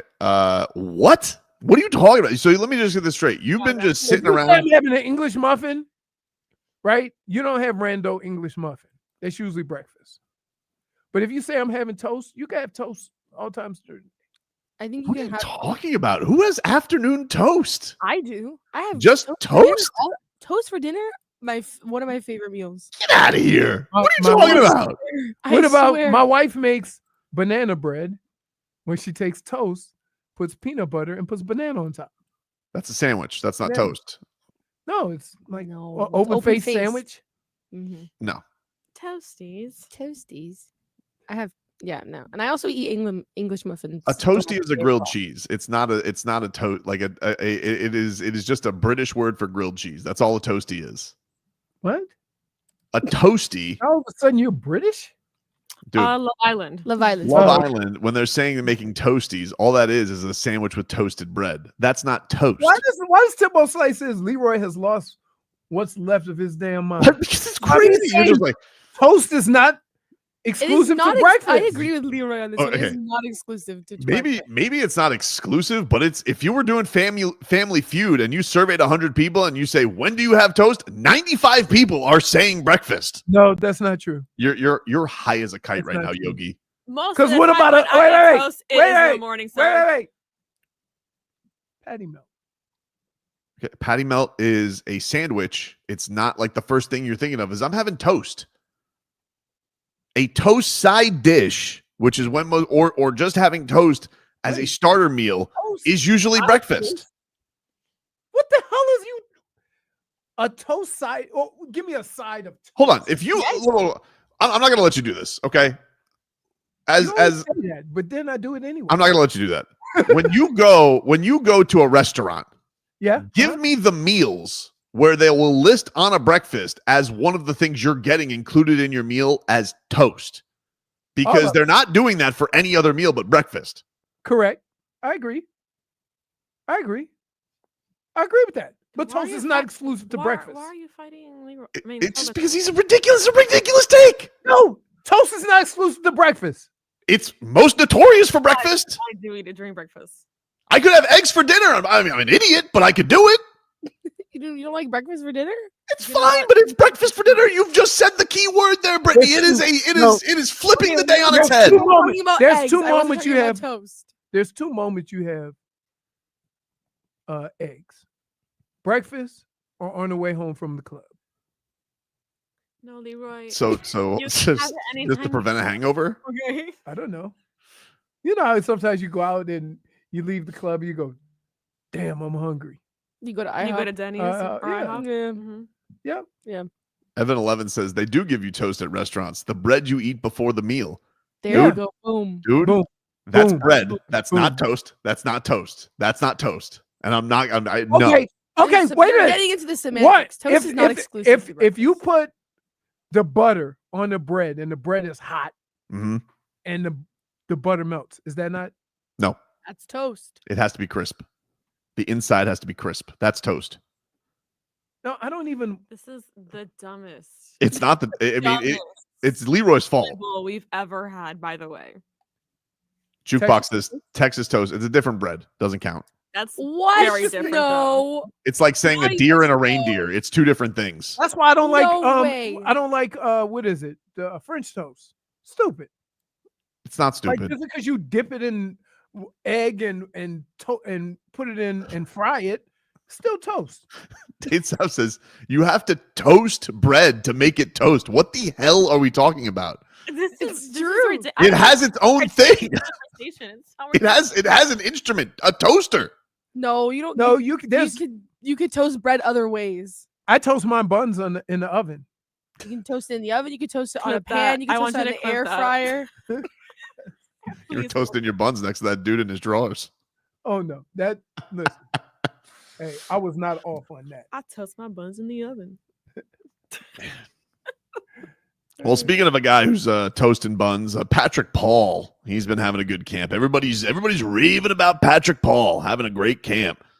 We learned this week he's talking a lot of smack out there, and this is what the Dolphins left tackle had to say about where all that smack talk comes from. I think it makes it fun. You know, one of my favorite athletes growing up was Conor McGregor, and I liked his approach to it. He'd beat the people before he even went against them, just purely off of getting in their head. So, yeah, it's just, depends on the person, depends on the day they're having also, their approach. But it's easy to get under someone's skin. It doesn't even have to be something crazy, just something minute. Like a laughter when you're locking somebody up, that'll get them, I'm not going to lie. So it really depends on the person. And, you just have to have fun with it. I think that's true. Wow. If here, let me tell you the greatest insult to an athlete in any sport. If you're beating them and you're acting like you're not even trying, right? So the fact that he's blocking somebody and then laughing like he's not even trying hard. Oh, but here's the problem. The big guys, like, they're big and strong for a reason, and you could be as mad as you want. Sometimes there's nothing you can do about it. That's got to be very annoying. Yes, it is. But man, this guy's out here. You think he's going to do the Conor McGregor strut if he pancakes somebody? I will say this: you got to be careful, because you want to talk trash if you're a trash talker, but you don't want to talk too much trash that now he gets some assistance and say, we got to get this guy back. Right? That's true. But man, he is a giant. I've seen situations where collectively guys had to be dealt with It can escalate a little bit. No, it's just that they make a conscious effort. So, like I remember when I was in college, we had a guy that we wasn't too fond of, and we asked our coach during the spring game, who was Cam Cameron. We asked him if we could run the same play and double this one defensive lineman all the way down the field. And so we ran the same play and just doubled him with 2 300-pound linemen all the way down the field and laughed the whole time. Yeah, that's like, yeah, you can get people back that talk trash. So I would just say there's a level of humility that you will experience either on your own or with help. Well, we do know that if there is a fight tomorrow between the Bears and the Dolphins, look to number 52 because he is those guys Power Rangers mask. Those guys don't normally fight like that, though.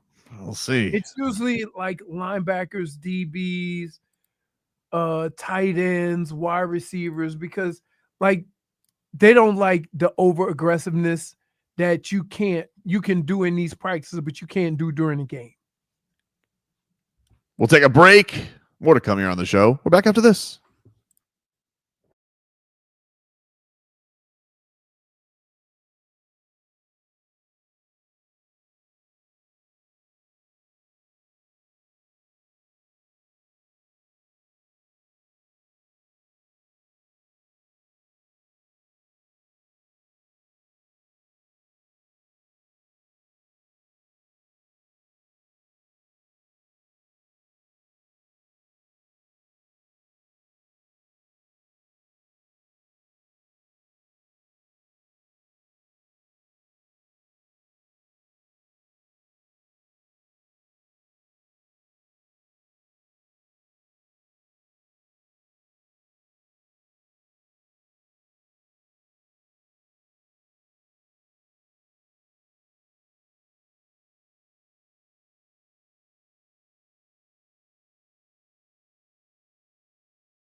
All right, welcome back, everybody. Tobin and Leroy here with you, 560 WQAM. Well, actually, they're not, because this guy's a fraud. Let me just tell you something, Brittney. This dude is an A1 fraud, because nobody talks such a big game about, I'm so anti-suit, I'm the anti-corporate. He thinks of himself almost like a radio punk rocker, like he's so anti-suit. And then Looky Lou, who decides to go hobnobbing today and has to be there for the meeting. I'd expect this from Jennifer. She does the newsletter. But from you, Leroy, I'm disappointed. No, I mean, sorry, I don't know why that's happening. It's not even playing. Anyways, he was like, I'm only here for the food. So I was like, he claims that he came to represent you and him because, you have to be home this week. And so, but it's all because he wants pizza. He doesn't have to represent me. I've already explained my situation. I saw Galen yesterday. I saw the big boss yesterday. I was hobnobbing yesterday when they weren't there. And now all of a sudden he wants to act like he's doing me a favor. He's not doing me a favor. He's doing him a favor. And it's free food. It's free lunch. That's crazy. Did you get excited to hear Mario Cristobal on with Joe Rose this morning? Are you excited for Kane's camp? I'm excited. I mean, I was excited to hear that they were there. I was excited to hear what Mario had to say for sure. But I don't listen. I'm really bad about listening to like preseason stuff. I don't know. I'm more of like a when the season starts kind of gal, because it's like, oh, empty promises, and sometimes totally fair. The teams don't look like what they look like when the season starts. So I mean, yeah, it's like politics. Like the preseason's so political to me in a way where it's like they're just giving you promises and you're just like, okay, I'll wait to see once that game happens against Notre Dame. Let's see what you have to actually do. I was watching Get Up today, and they were talking about the opener, and they were basically saying that this is the at-large game, so whoever doesn't win or whoever wins is going to get an at-large. Now the Canes can get one anyway because they could win the ACC technically. Yeah. Well, that's never happened in their history. But let's just say that they do.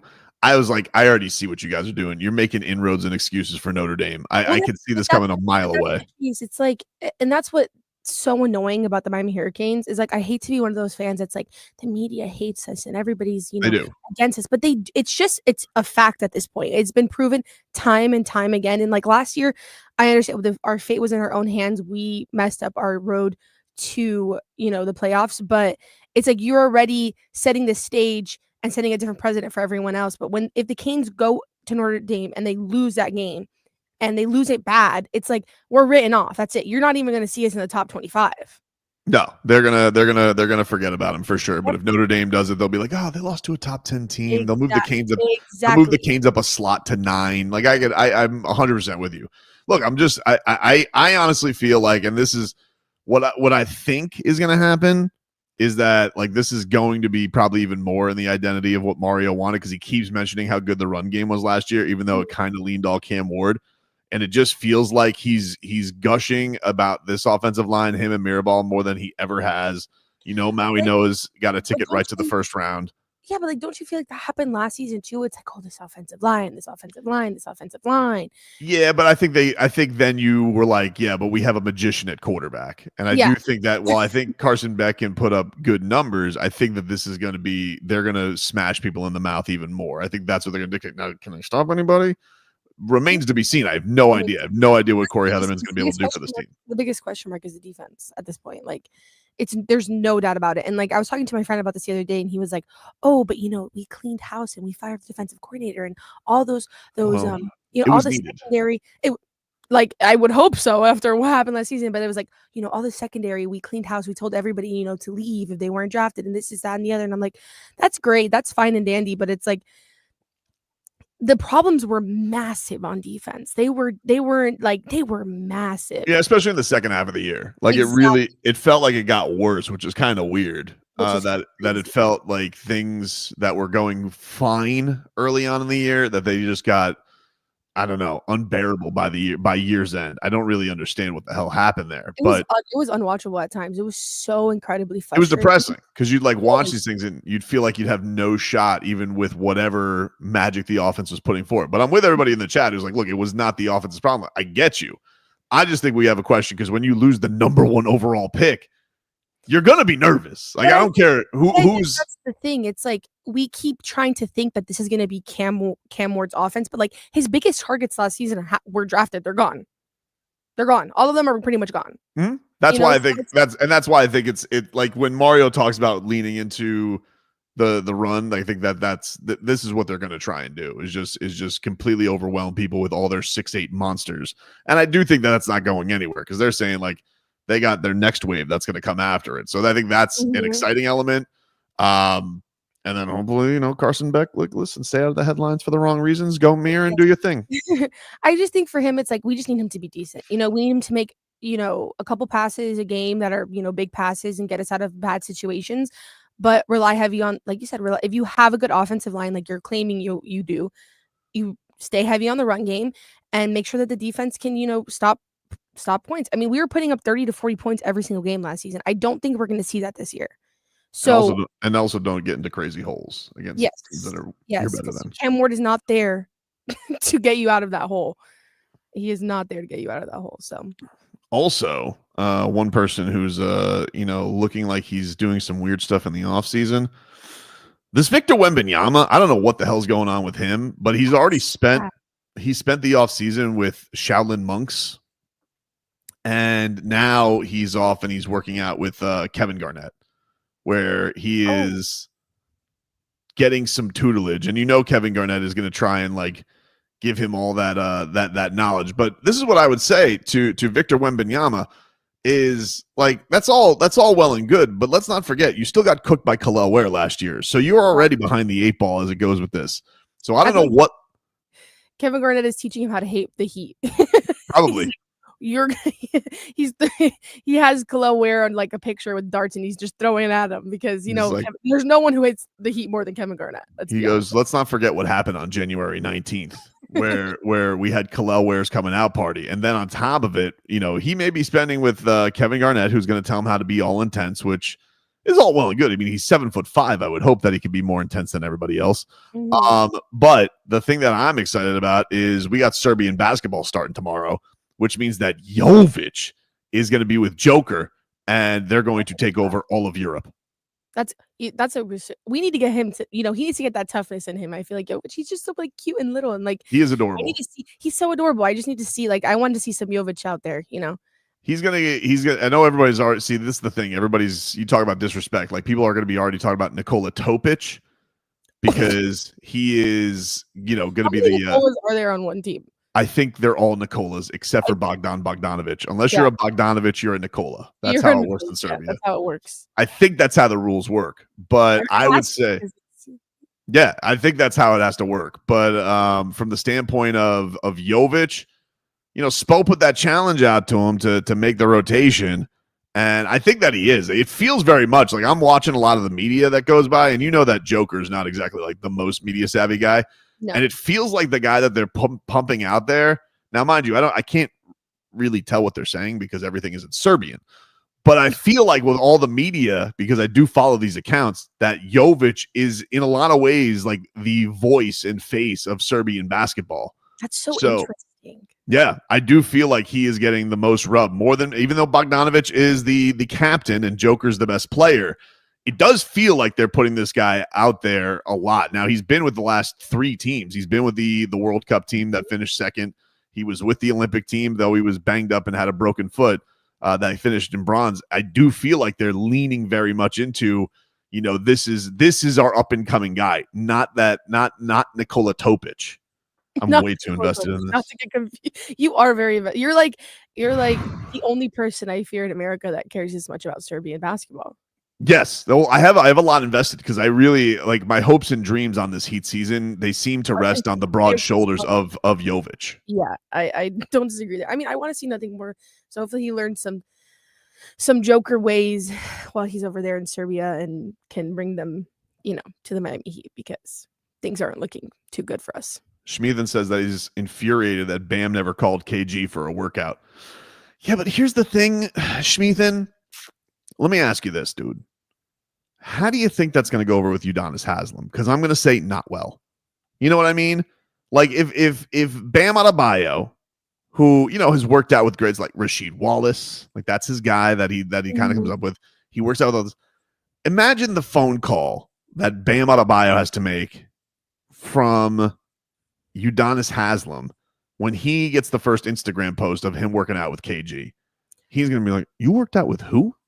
Yeah, I don't like that's going against the family. I don't think it's allowed. No, I think that's not like majorly disrespectful, especially Kevin Garnett, who has been so vocal in hating the Miami Heat. Like he is the number one person. Like he does not let go of that grudge. Like if there's anybody from that Celtics team that does not let go of that grudge, it is him.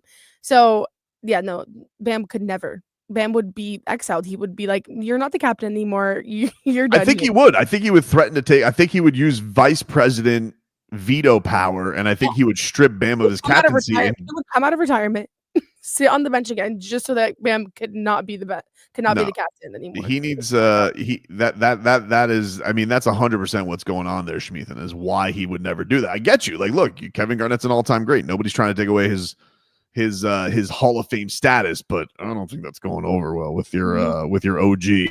Nope. Pretty wild. But Steve is right where he says Paul Pierce is a bigger hater than.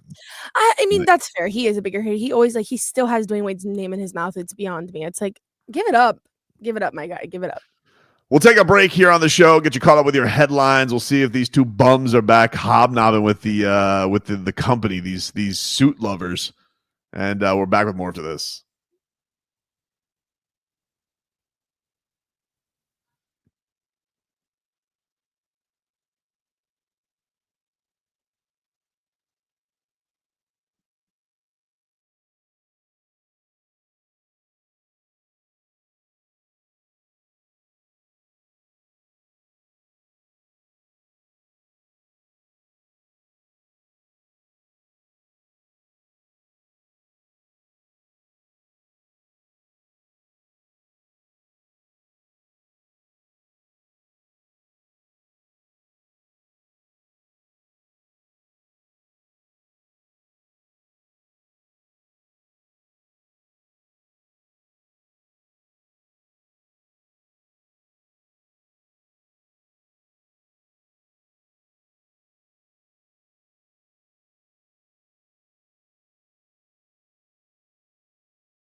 All right, welcome back, everybody. Tobin and Leroy here with you. Well, one of us is. Brittney producing for us here today. Leroy and Jennifer apparently hobnobbing for the last 25 minutes. I know. Because I hate to break it to you, but the meeting said 1:30. So. What do you mean the meeting started at 1:30? No, like the meeting, like the end time was 1:30. What could they possibly be saying for 45 minutes? Really that can't be said. If I didn't have to be there, so I mean, this is something. but everybody and their mom is here. I'm seeing everyone come out of the woodworks. Hawk's here, Joe Zazaki's here. Everyone's here. Wow, how about that? Look at ourselves having a nice little. It's just me and you. Just a nice little get together. Sorry, we realize we all have to have we can all just throw computers on all the time, ladies and gentlemen. What's next? Replaying interviews at the end of the show? I mean, come on. Who does that? Who does that? You're absolutely crazy here. Anyway, this is live radio. Let us get to our headlines, which are brought to you by Doral Hyundai, the #1 Hyundai store in the nation. Just went full beast mode. Doral Hyundai, where the deals are monstrous and the prices don't survive. No one sells for less. No one. The Miami Marlins will be back at it today as they take on the Atlanta Braves at 7:15. Yuri Perez on the hill for the Fish. Yesterday, they got themselves a clutch win against the Houston Astros. Most clutch of it was the bullpen because it got pretty dicey there at the end. Edilberto Hernandez, he went deep for the Fish, as did Graham Pauley to give the Marlins a 6-3 lead. And then things got a little tight there late. And thankfully, Calvin Fauché was able to get out of it. Great play at the plate by him. And you had just fantastic performance from him. Lake Bacher got the save for the Fish. And they were able to salvage the series finale for themselves to move on to this series with the Bravos. Ronnie Enriquez was also pretty clutch. He struck out the side in I believe it was the 8th inning. Maybe I got the innings flipped. He was 7th, and then Fauché was the 8th. So great job by the bullpen there. Anthony Bender, got a little dicey for him. But either way, Marlins got themselves a win yesterday, 6-4. They got the Braves coming up. Then they have the Guardians and then the Red Sox. And both of those teams have been humming right now. So the Marlins are going to be really getting some serious tests throughout this month of August, where they are trying to keep themselves afloat in this wild card race. We know that they got back to 500 after sweeping the Yankees, who finally got a win yesterday. The Yankees have been god-awful as of late. But now the Braves, who are probably one of the bigger disappointments in baseball this year, they're 20 games under 500. Everybody is rats off a ship on their team. This would be a huge, huge weekend for the Marlins. If they can go and take 3 out of 4 from Atlanta, they would set themselves up nicely because you're going to go out on this tough trip. And the Marlins have been good on the road this season. So that is one thing that they have going for themselves going into this thing. And certainly, look, Houston's been a good team all year. They had just come off a sweep to the Red Sox. It's not shameful to lose 2 out of 3 from them. They're a very, very good team, but obviously, you want to keep things going red hot. But they were prepared. They had a good game plan against the Marlins. They were very aggressive against their hitters. They were sitting on their junk, and they were able to really jump on them early in these performances. So, Oh, sorry. Go ahead. Were you worried after those 2 losses? Oh no, we all got so excited after the Yankees sweep, and they're just gonna start going downhill after this? No, because I think that I do think that the Marlins have shown themselves definitely be capable. I think the one thing that's probably a concern, Brittney, the most is Sandy, because he still has that propensity to give up the big inning. And it felt a little like, okay, he figured things out, but now that this is behind him, people always say that clarity is a good thing. We heard that from the Heat last year with the Jimmy Butler thing too, where they were like, oh, we have clarity now. And it went worse when they had settled on the Jimmy Butler stuff than it did when all the chaos was going on. So I do wonder if now that Sandy has all the trade stuff behind him, all right, can he get back to who he was fully, or is this going to be an issue? Now, you're not going to face as many good lineups as Houston has, but there's certainly going to be some good tests ahead. The Red Sox have jumped the Yankees in the AL East. Cleveland's been playing really, really good. So we're certainly going to get that. That's why these next 4 are going to be really, really important for them to kind of beef things up. If they could get out of this series and be over 500 to finish off the road trip, I think that would be absolutely huge. Oh, yeah. But that 2-2 I think is a solid place to be out of this series. It would be. I think 2-2 I'd be like, all right, but I because 4-game series are tough to win, especially on the road. But I definitely would love, I think, based on who they're taking on right now in Atlanta and how much they've struggled, which this is an odd thing because Atlanta's usually drubbed the Marlins over the last 5 years. Now the shoe's on the other foot, and they've really, really gone in the dumper. Maybe send their ass to last place. That would bring me a lot of joy because I have no love for a lot of these teams in the NL East. I quite frankly hate a lot of them. Let us get to our training camp report, which is sponsored by Miami-Dade County Public Schools Technical Colleges. Enroll today in one of their over 60 Miami-Dade County Public Schools Technical Colleges affordable training programs and get fast-tracked to a financially rewarding career in 1 to 2 years. Convenient day and evening classes give you the flexibility you need while you learn. Go to careerinayear.com and get there.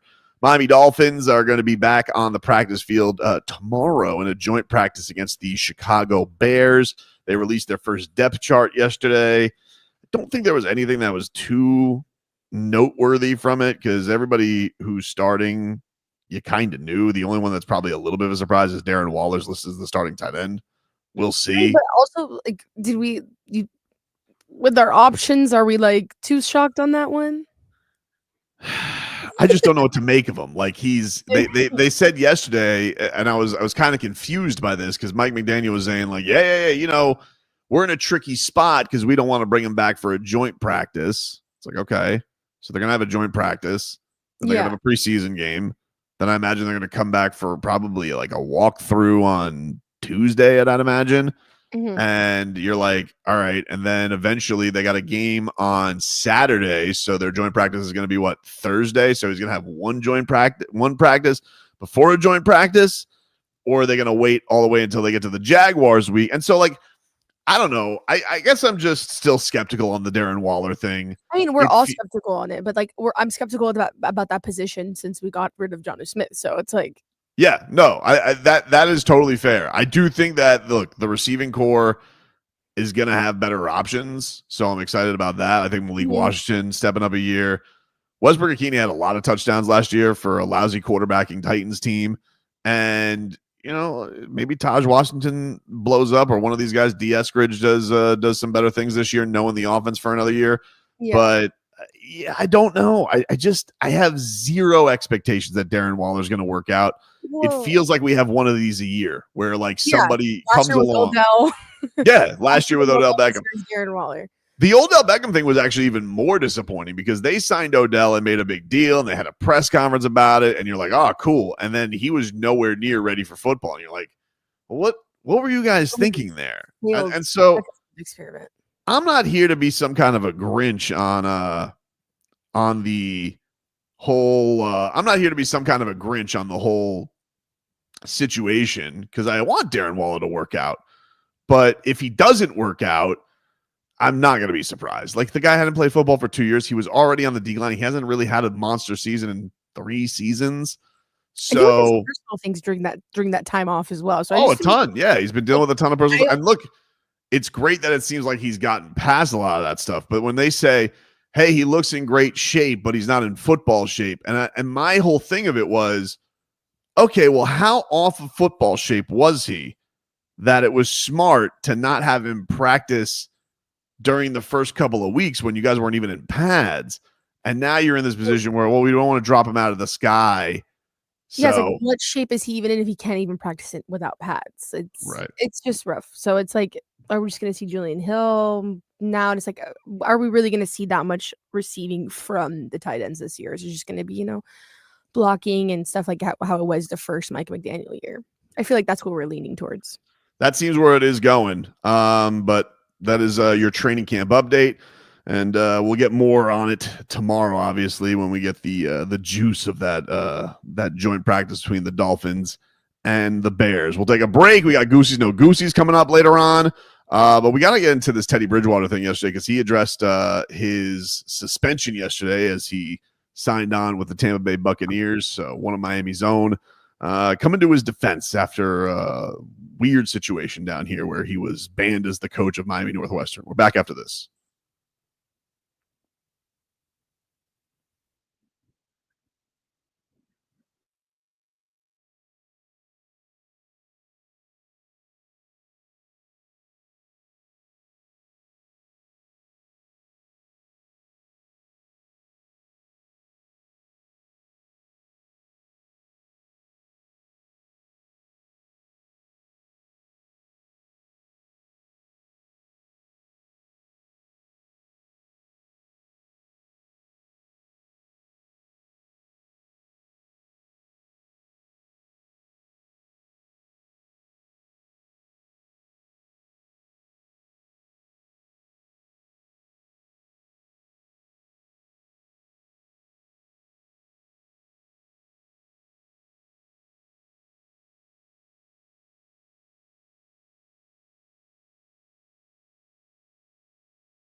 All right, welcome back, you rascals. It's Tobin and Leroy here with you, 560 WQAM. We'll take you guys up until 2 here on the program, streaming live on YouTube and Twitch. Miami 560 WQAM is the handle there. You guys can go check us out. You guys can watch Hockman and Crowder and Solana there. You guys can watch Sports Day there. And now you can watch Joe Rose there as well, streaming live on your mornings on YouTube and Twitch. Shout out to the big dog. We also want to let you guys know I got a cool contest going on with the Odyssey app for our listeners. If you guys like to see the Zach Brown Band at the Sphere in Las Vegas this December, we got a contest for you. It's easy to enter. Just log on to the Odyssey app, listen to WQM for 1 hour, and you're entered. If you guys want more chances, listen every day, and you might win. The winner receives round-trip airfare to Vegas, 2 tickets to see Zach Brown, and a 2-night stay at the Venetian Resort Las Vegas, which is directly connected to the Sphere. Don't miss out. Log on to the Odyssey app now. It's a national contest. For more info, go to odyssey.com/Zach. That's Odyssey, AUDACY.com/Zach, ZAC. Special thanks to the Messina Touring Group for that. We got preseason football tonight. Colts at Ravens at 7 o'clock. Anthony Richardson's going to be starting that one as he's trying to beat out Danny Dimes for the starting job in Indy. Cincinnati is taking on the Eagles at 7:30. Joe Burrow is going to start there. And then we got the Pete Carroll Bowl going on Las Vegas at Seattle at 10 o'clock. And Geno Smith and the starters are supposed to be playing for the Raiders. So that's going on there. The Dolphins will be practicing against the Bears coming on up. But one piece of news that happened yesterday was in regard to Teddy Bridgewater. Teddy Bridgewater, of course, is former Miami Dolphins backup quarterback, a longtime quarterback of the Minnesota Vikings. And, of course, a Miami Northwestern legend, led the Bulls to a state championship last year and then was suspended unceremoniously this year for providing his players with equipment and rides and really nothing nefarious, but apparently is against Florida high school rules when it comes to providing your players with things, which seems really stupid. And I get it. He's a high-profile coach. Maybe you think it's an unfair advantage, but I don't think that he's doing anything that's, bad. It's not like he's...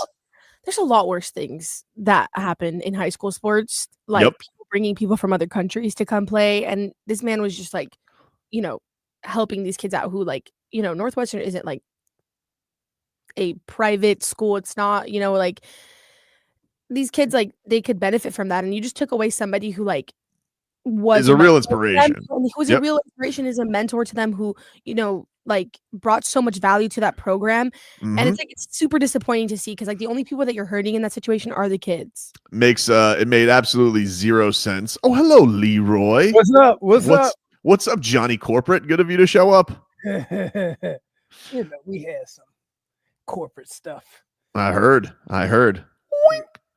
But anyway, Teddy Bridgewater, we're just getting to this story. We were going to hear some of Teddy's comments from yesterday, and this was what Teddy Bridgewater said, that he was just trying to help and protect his players. I think everyone knows that I'm just a cheerful guy, a cheerful giver as well. And I'm a protector. I'm a father first before anything. And when I decided to coach, those players became my sons. And I wanted to make sure that I just protect them in the best way that I can. And, I think that's what came about. Miami Northwestern is in a tough neighborhood. And, sometimes things can happen when kids are walking home and different things like that. So I just try to protect them, give them, a ride home instead of them having to take those dangerous walks.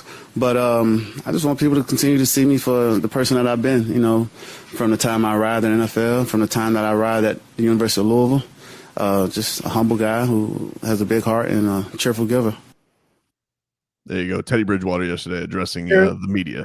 There's not a single person that I've ever met that has come in contact with that man, right, and has said anything negative about him.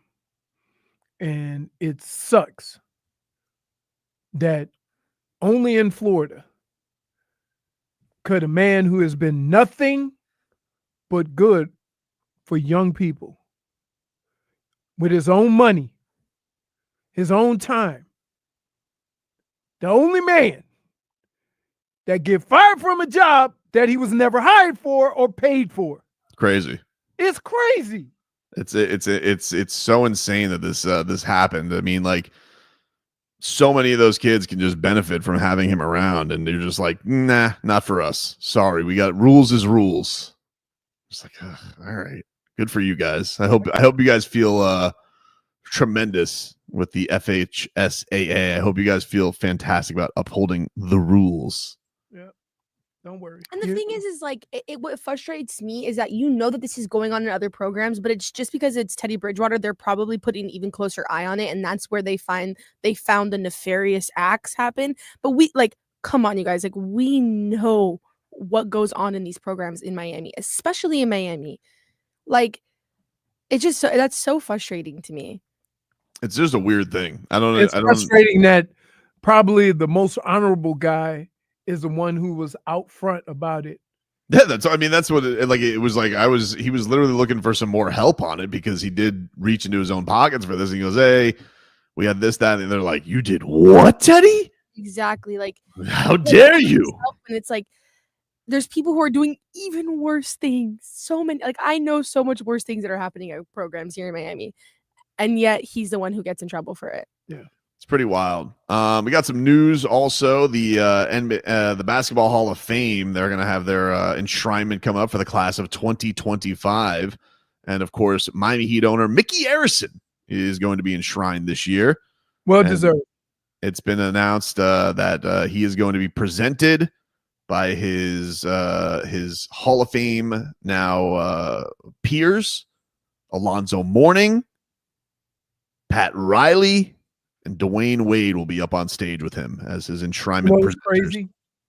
People think that what Mickey Arison has done takes a lot more self-control.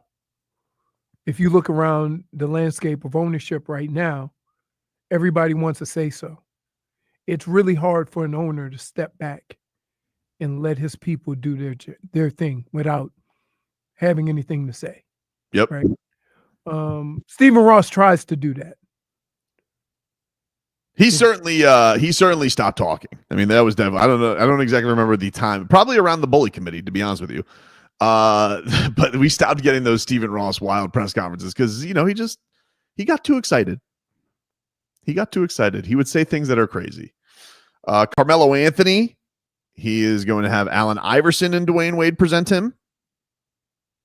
Why AI? Did they play together or something? No. I don't know. Dwayne Wade had Allen Iverson. Huh? Dwayne Wade had Allen Iverson present him. Which you don't like, you just sit behind him. It's not like you give a speech or anything like that. Right. And Dwight Howard is going to have Dominique Wilkins, Robert Parrish, Dennis Rodman, and Patrick Ewing up there with him. A controversial bunch. Oh, he said they played in Denver together. Oh, that's right. They did play in Denver together. Yeah, I forgot about Denver. Denver Nuggets, Allen Iverson.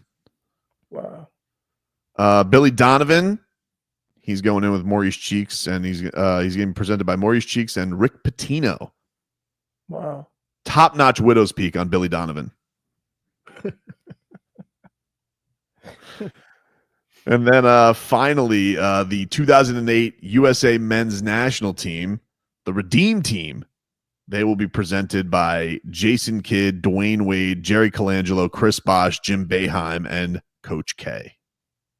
Cool. So that is those are your upcoming presenters. Is that the only Hall of Fame where you mentioned who's gonna present? Like that, where you have doesn't football do that? Football has somebody unveil they have somebody unveil the bust with you. Yeah, but they don't do remember they used to have the speech. The person would come up and give a speech. Then They stopped doing that? Yeah. But they still have somebody go up with you and I think unveil the bust with you usually. I don't know. I guess. I'm not sure. It was weird. I didn't really watch much of the Hall of Fame stuff this year, other than the Sterling Sharp clip. I didn't see I'm anything. not watching. You're boycotting. Boycotting. You're done. I'm done. Do we need to start like a campaign for my guy, the toe reader? I mean, I would just say there's not many people in the history of National Football League that have over 20,000 total yards. Mm. Let's start there. Sheesh. Crazy. All right, we'll take a break. When we come back, we'll close things out with a little goosies. No goosies. Back after this.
All right, welcome back, everybody. Tobin and Leroy. Time to close things out with a little Thursday edition. Well, it's always a Thursday edition of Goosies. No Goosies. Are you ready, Leroy? I'm ready. First up for Goosies, No Goosies is Basketball Hall of Famer Nancy Lieberman, Lady Magic. Yep.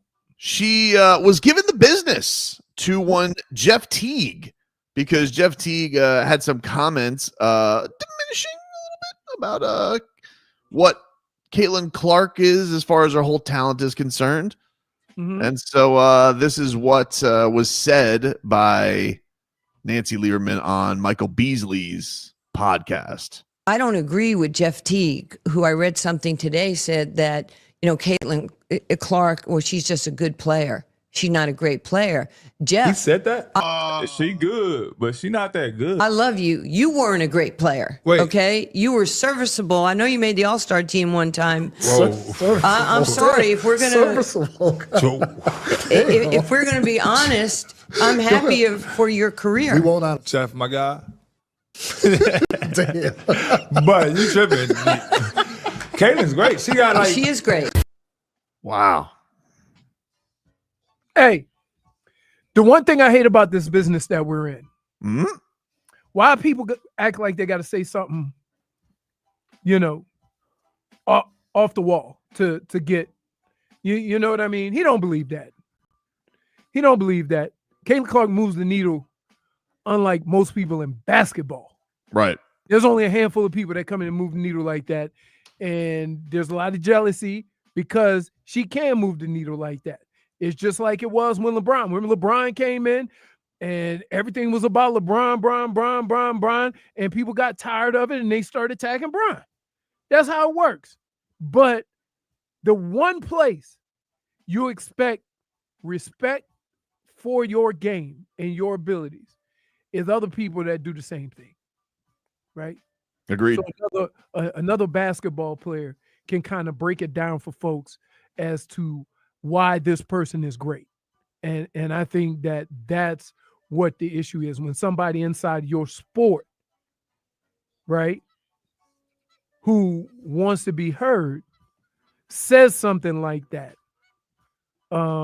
that's I have an issue with that. So I have no goosies towards what was said. I think it was just something to get some clicks. But you have no goosies towards Nancy Lieberman defending? Oh, no. I got goosies with her. Okay. I got goosies with her. You do have but I'm goosies. saying, yeah. She defended, Caitlin Clark. And by the way, Nancy Lieberman was a great basketball player and not a scrub. So it ain't coming from somebody who's just in basketball. No. She was a great basketball player. Yeah, I agree. I have the goosies as well. It's tough that you had to get taken down by a legend like that, Jeff Teague. But I got to say, this Jeff Teague, entertaining podcast, gets a little squirrely sometimes on his takes. Especially with your James Harden, D-Wade take, Jeff Teague. I find it hilarious that we are looking at a podcast with Michael Beasley. Yeah. Happy for him.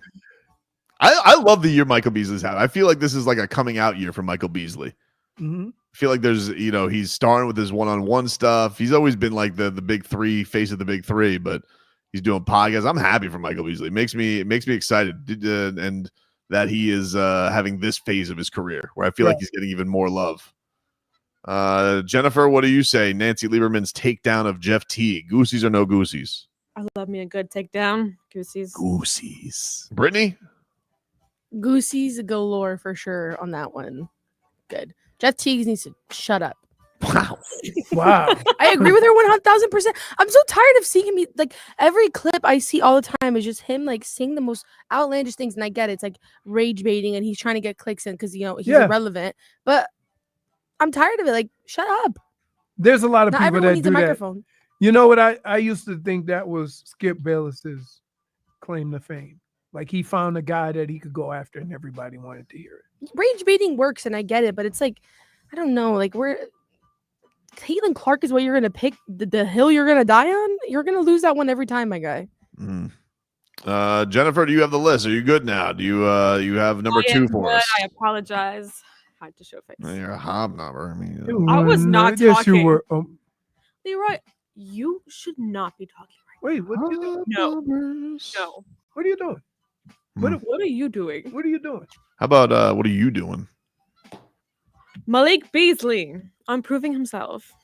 Wow, Malik Beasley is going through it right now, and he took to Snapchat, and he says that he's got a chip on his shoulder. I feel like people turn their backs on me. Low key, I mean, like, people were saying some crazy things in the media. If you go on my Instagram, you'll see the crazy. People are judging me. Have I made mistakes in my life? Yes. Am I proud of those mistakes? No. I'm human, but I know what I know. Like I said, from my girl, summer continues. Until something else is done, then I just gotta stay positive, stay low key, stay grinding. Tell you one thing, I got a chip on my shoulder. I'm ready to destroy anybody in front of me. I'm ready to prove again that I belong in this league. For those who know me, I work too hard. I work every day. I put basketball before anything, and so yeah. All right, why is he in witness protection? Wait, what just? I mean, I wouldn't say you put basketball in front of everything. I mean, if you put basketball in front of everything, don't be in this position. You'd have $40 million. Yeah, I don't know what happened. I'm just saying, like, it would seem if you put it in front of everything, Malik. So I'm going to say no goosies. I do wish you well. No goosies. Yeah, I think also stay away from nefarious creatures who, look like they break thumbs. I would say this. No goosies for the simple fact that you don't need to explain, right? Whatever your penalty is, you're going to have to serve it, whether you have an explanation or not. Nobody's going to care. Now, whatever that suspension may be, when you come back from that, then I would like to hear this, but not before, because we don't even know what your penalty is going to be or how this is going to work out. So, yeah, I'm not down with that. Jennifer, hearing him talk about himself in the dark, not in the dark, like he was talking about himself in the dark, like he was half asleep. Like no. Yeah, no goosies for me. All right. So, Brittney, goosies? No goosies? Definitely no goosies on that one. Any grown man who's putting up prompts on their Snapchat stories and prompting people to give him, questions that he knows he's gonna have to answer because of what he's done. He's probably sending the messages. Yeah, to that's himself, right. Okay, it's so embarrassing. Like, just deal your debt in quiet, my friend. No, lame. Well, he's going to be dealing with more debt if he can't figure out how he's going to get a contract because of all this stuff around him. So we'll see what happens. He's not like Terry Rozier, who's like under contract. Terry Rozier's dealing with the cloud, but he's making $24 million this year. Let's Malik put him on Beasley. Instagram Live. Malik Beasley had his money taken by Duncan Robinson. Yeah. What is number 3, Jennifer? How do we feel about the Kachucks being on the cover of the NHL 26 together? Have a picture for you guys. Wow. Look at that. All the Kachucks, huh? Wow. You got Keith Kachuk, Brady Kachuk, and of course, Matthew Kachuk, who this is the deluxe edition. The deluxe. Yep. Listen, I don't play sports video games, but that's pretty goosies. That's goosies galore. Yeah. That is That's Goosey's cool. galore. There's not a whole bunch of families galore that can say they've shared that moment, right? I mean, the only other thing is if they would have did the Madden and put Eli and Peyton on the cover, right? Yep. That's the closest. Can we think of And or the Archie. McCourty twins? The McCourty twins. Can we think of any, or Thomas Jones and his brother? Like, there's not a whole bunch of success at that level in another sport, right? Can we think of any two in basketball where both of them are good? I mean, I don't know if it slaps. I mean, you could do the Currys. You could have Steph, Seth, and then and Wardell. That's not the same. Or Del Come Curry. on now. We know that's not the same. Nah, they've had. Can we think of a more successful like family in another sport? Because this goes down also to his father, Right. their father. Right. I can't think of it. Yeah, but I got the Goosies. Absolutely. Jennifer? Jeez. I've got Goosies on Goosies on Goosies galore. That looks epic. Galore. Yes. I mean, just imagine having that poster in your house It's pretty cool. 30 years from now, telling your kids, Framed. look at that. Son, don't talk to me until you get Granny must be so proud. I'm just saying. She She wanted to probably beat them up. There was a point during the season where she wanted to kick all their asses. Well, they No, weren't supposed to she just fight. was They very weren't. shocked at what was Yeah. going on. They weren't supposed to fight. That's how that was supposed to go. Brittany, do you have the Goosies from the Kachuk cover? Oh, 1,000 Goosies galore. Goosies galore. That's what I want to see. Mm-hmm. Excellent. What else do we have, Jennifer? Well, I know this is going to bring a nice smile to your face, Tobin. Hmm? How do you feel about Goran Dragic on a camel? Wow. Look how cutie he looks. I mean, that just makes me happy for my guy. Look at him. Can I just tell you, that camel looks dumb as a box of rocks. Why do you keep shaming camels, dude? Since What did a camel do to you? Tuesday. What is your problem? They just look dumb. Look. Don't you know what? I hope I'm one not day you saying- come face to face I'm with not- a camel and it proves you wrong. Nope. Jennifer, you know me. Let's be clear. What are the chances Leroy comes face to face with a camel? Go to a zoo. No. Like, yeah. You know why I don't like zoos? They smell. They do smell. So did Yeah. the Capybara Cafe, by the Or way. locker rooms. I got the Goosies. Look at him. He's adorable. No. What? Goosies. No Goosies. No goosies. Ridiculous. It's ridiculous. No Goosies. Jennifer? I have the Goosies. I've been on top of a camel, so I know how the experience is very. I don't know. It's a very interesting experience. So Did you find the camel to be stupid? No, I did not think it was stupid. In fact, I was terrified to get on it. Yeah. You know why? Because what? Not enough dots on their die. Look slow. Leave the camels alone, Leroy. They did absolutely nothing to you. Can I just say this? Okay. Can I just say this? Camels could be smart as hell. I'm you not can't even. say that Hold after on. you're saying he Hold looks on. dumb. That's what I said. He looks dumb. I didn't say he was dumb. So the people just say, how can a camel survive in the desert? I mean, they drink water once a month. Like, okay.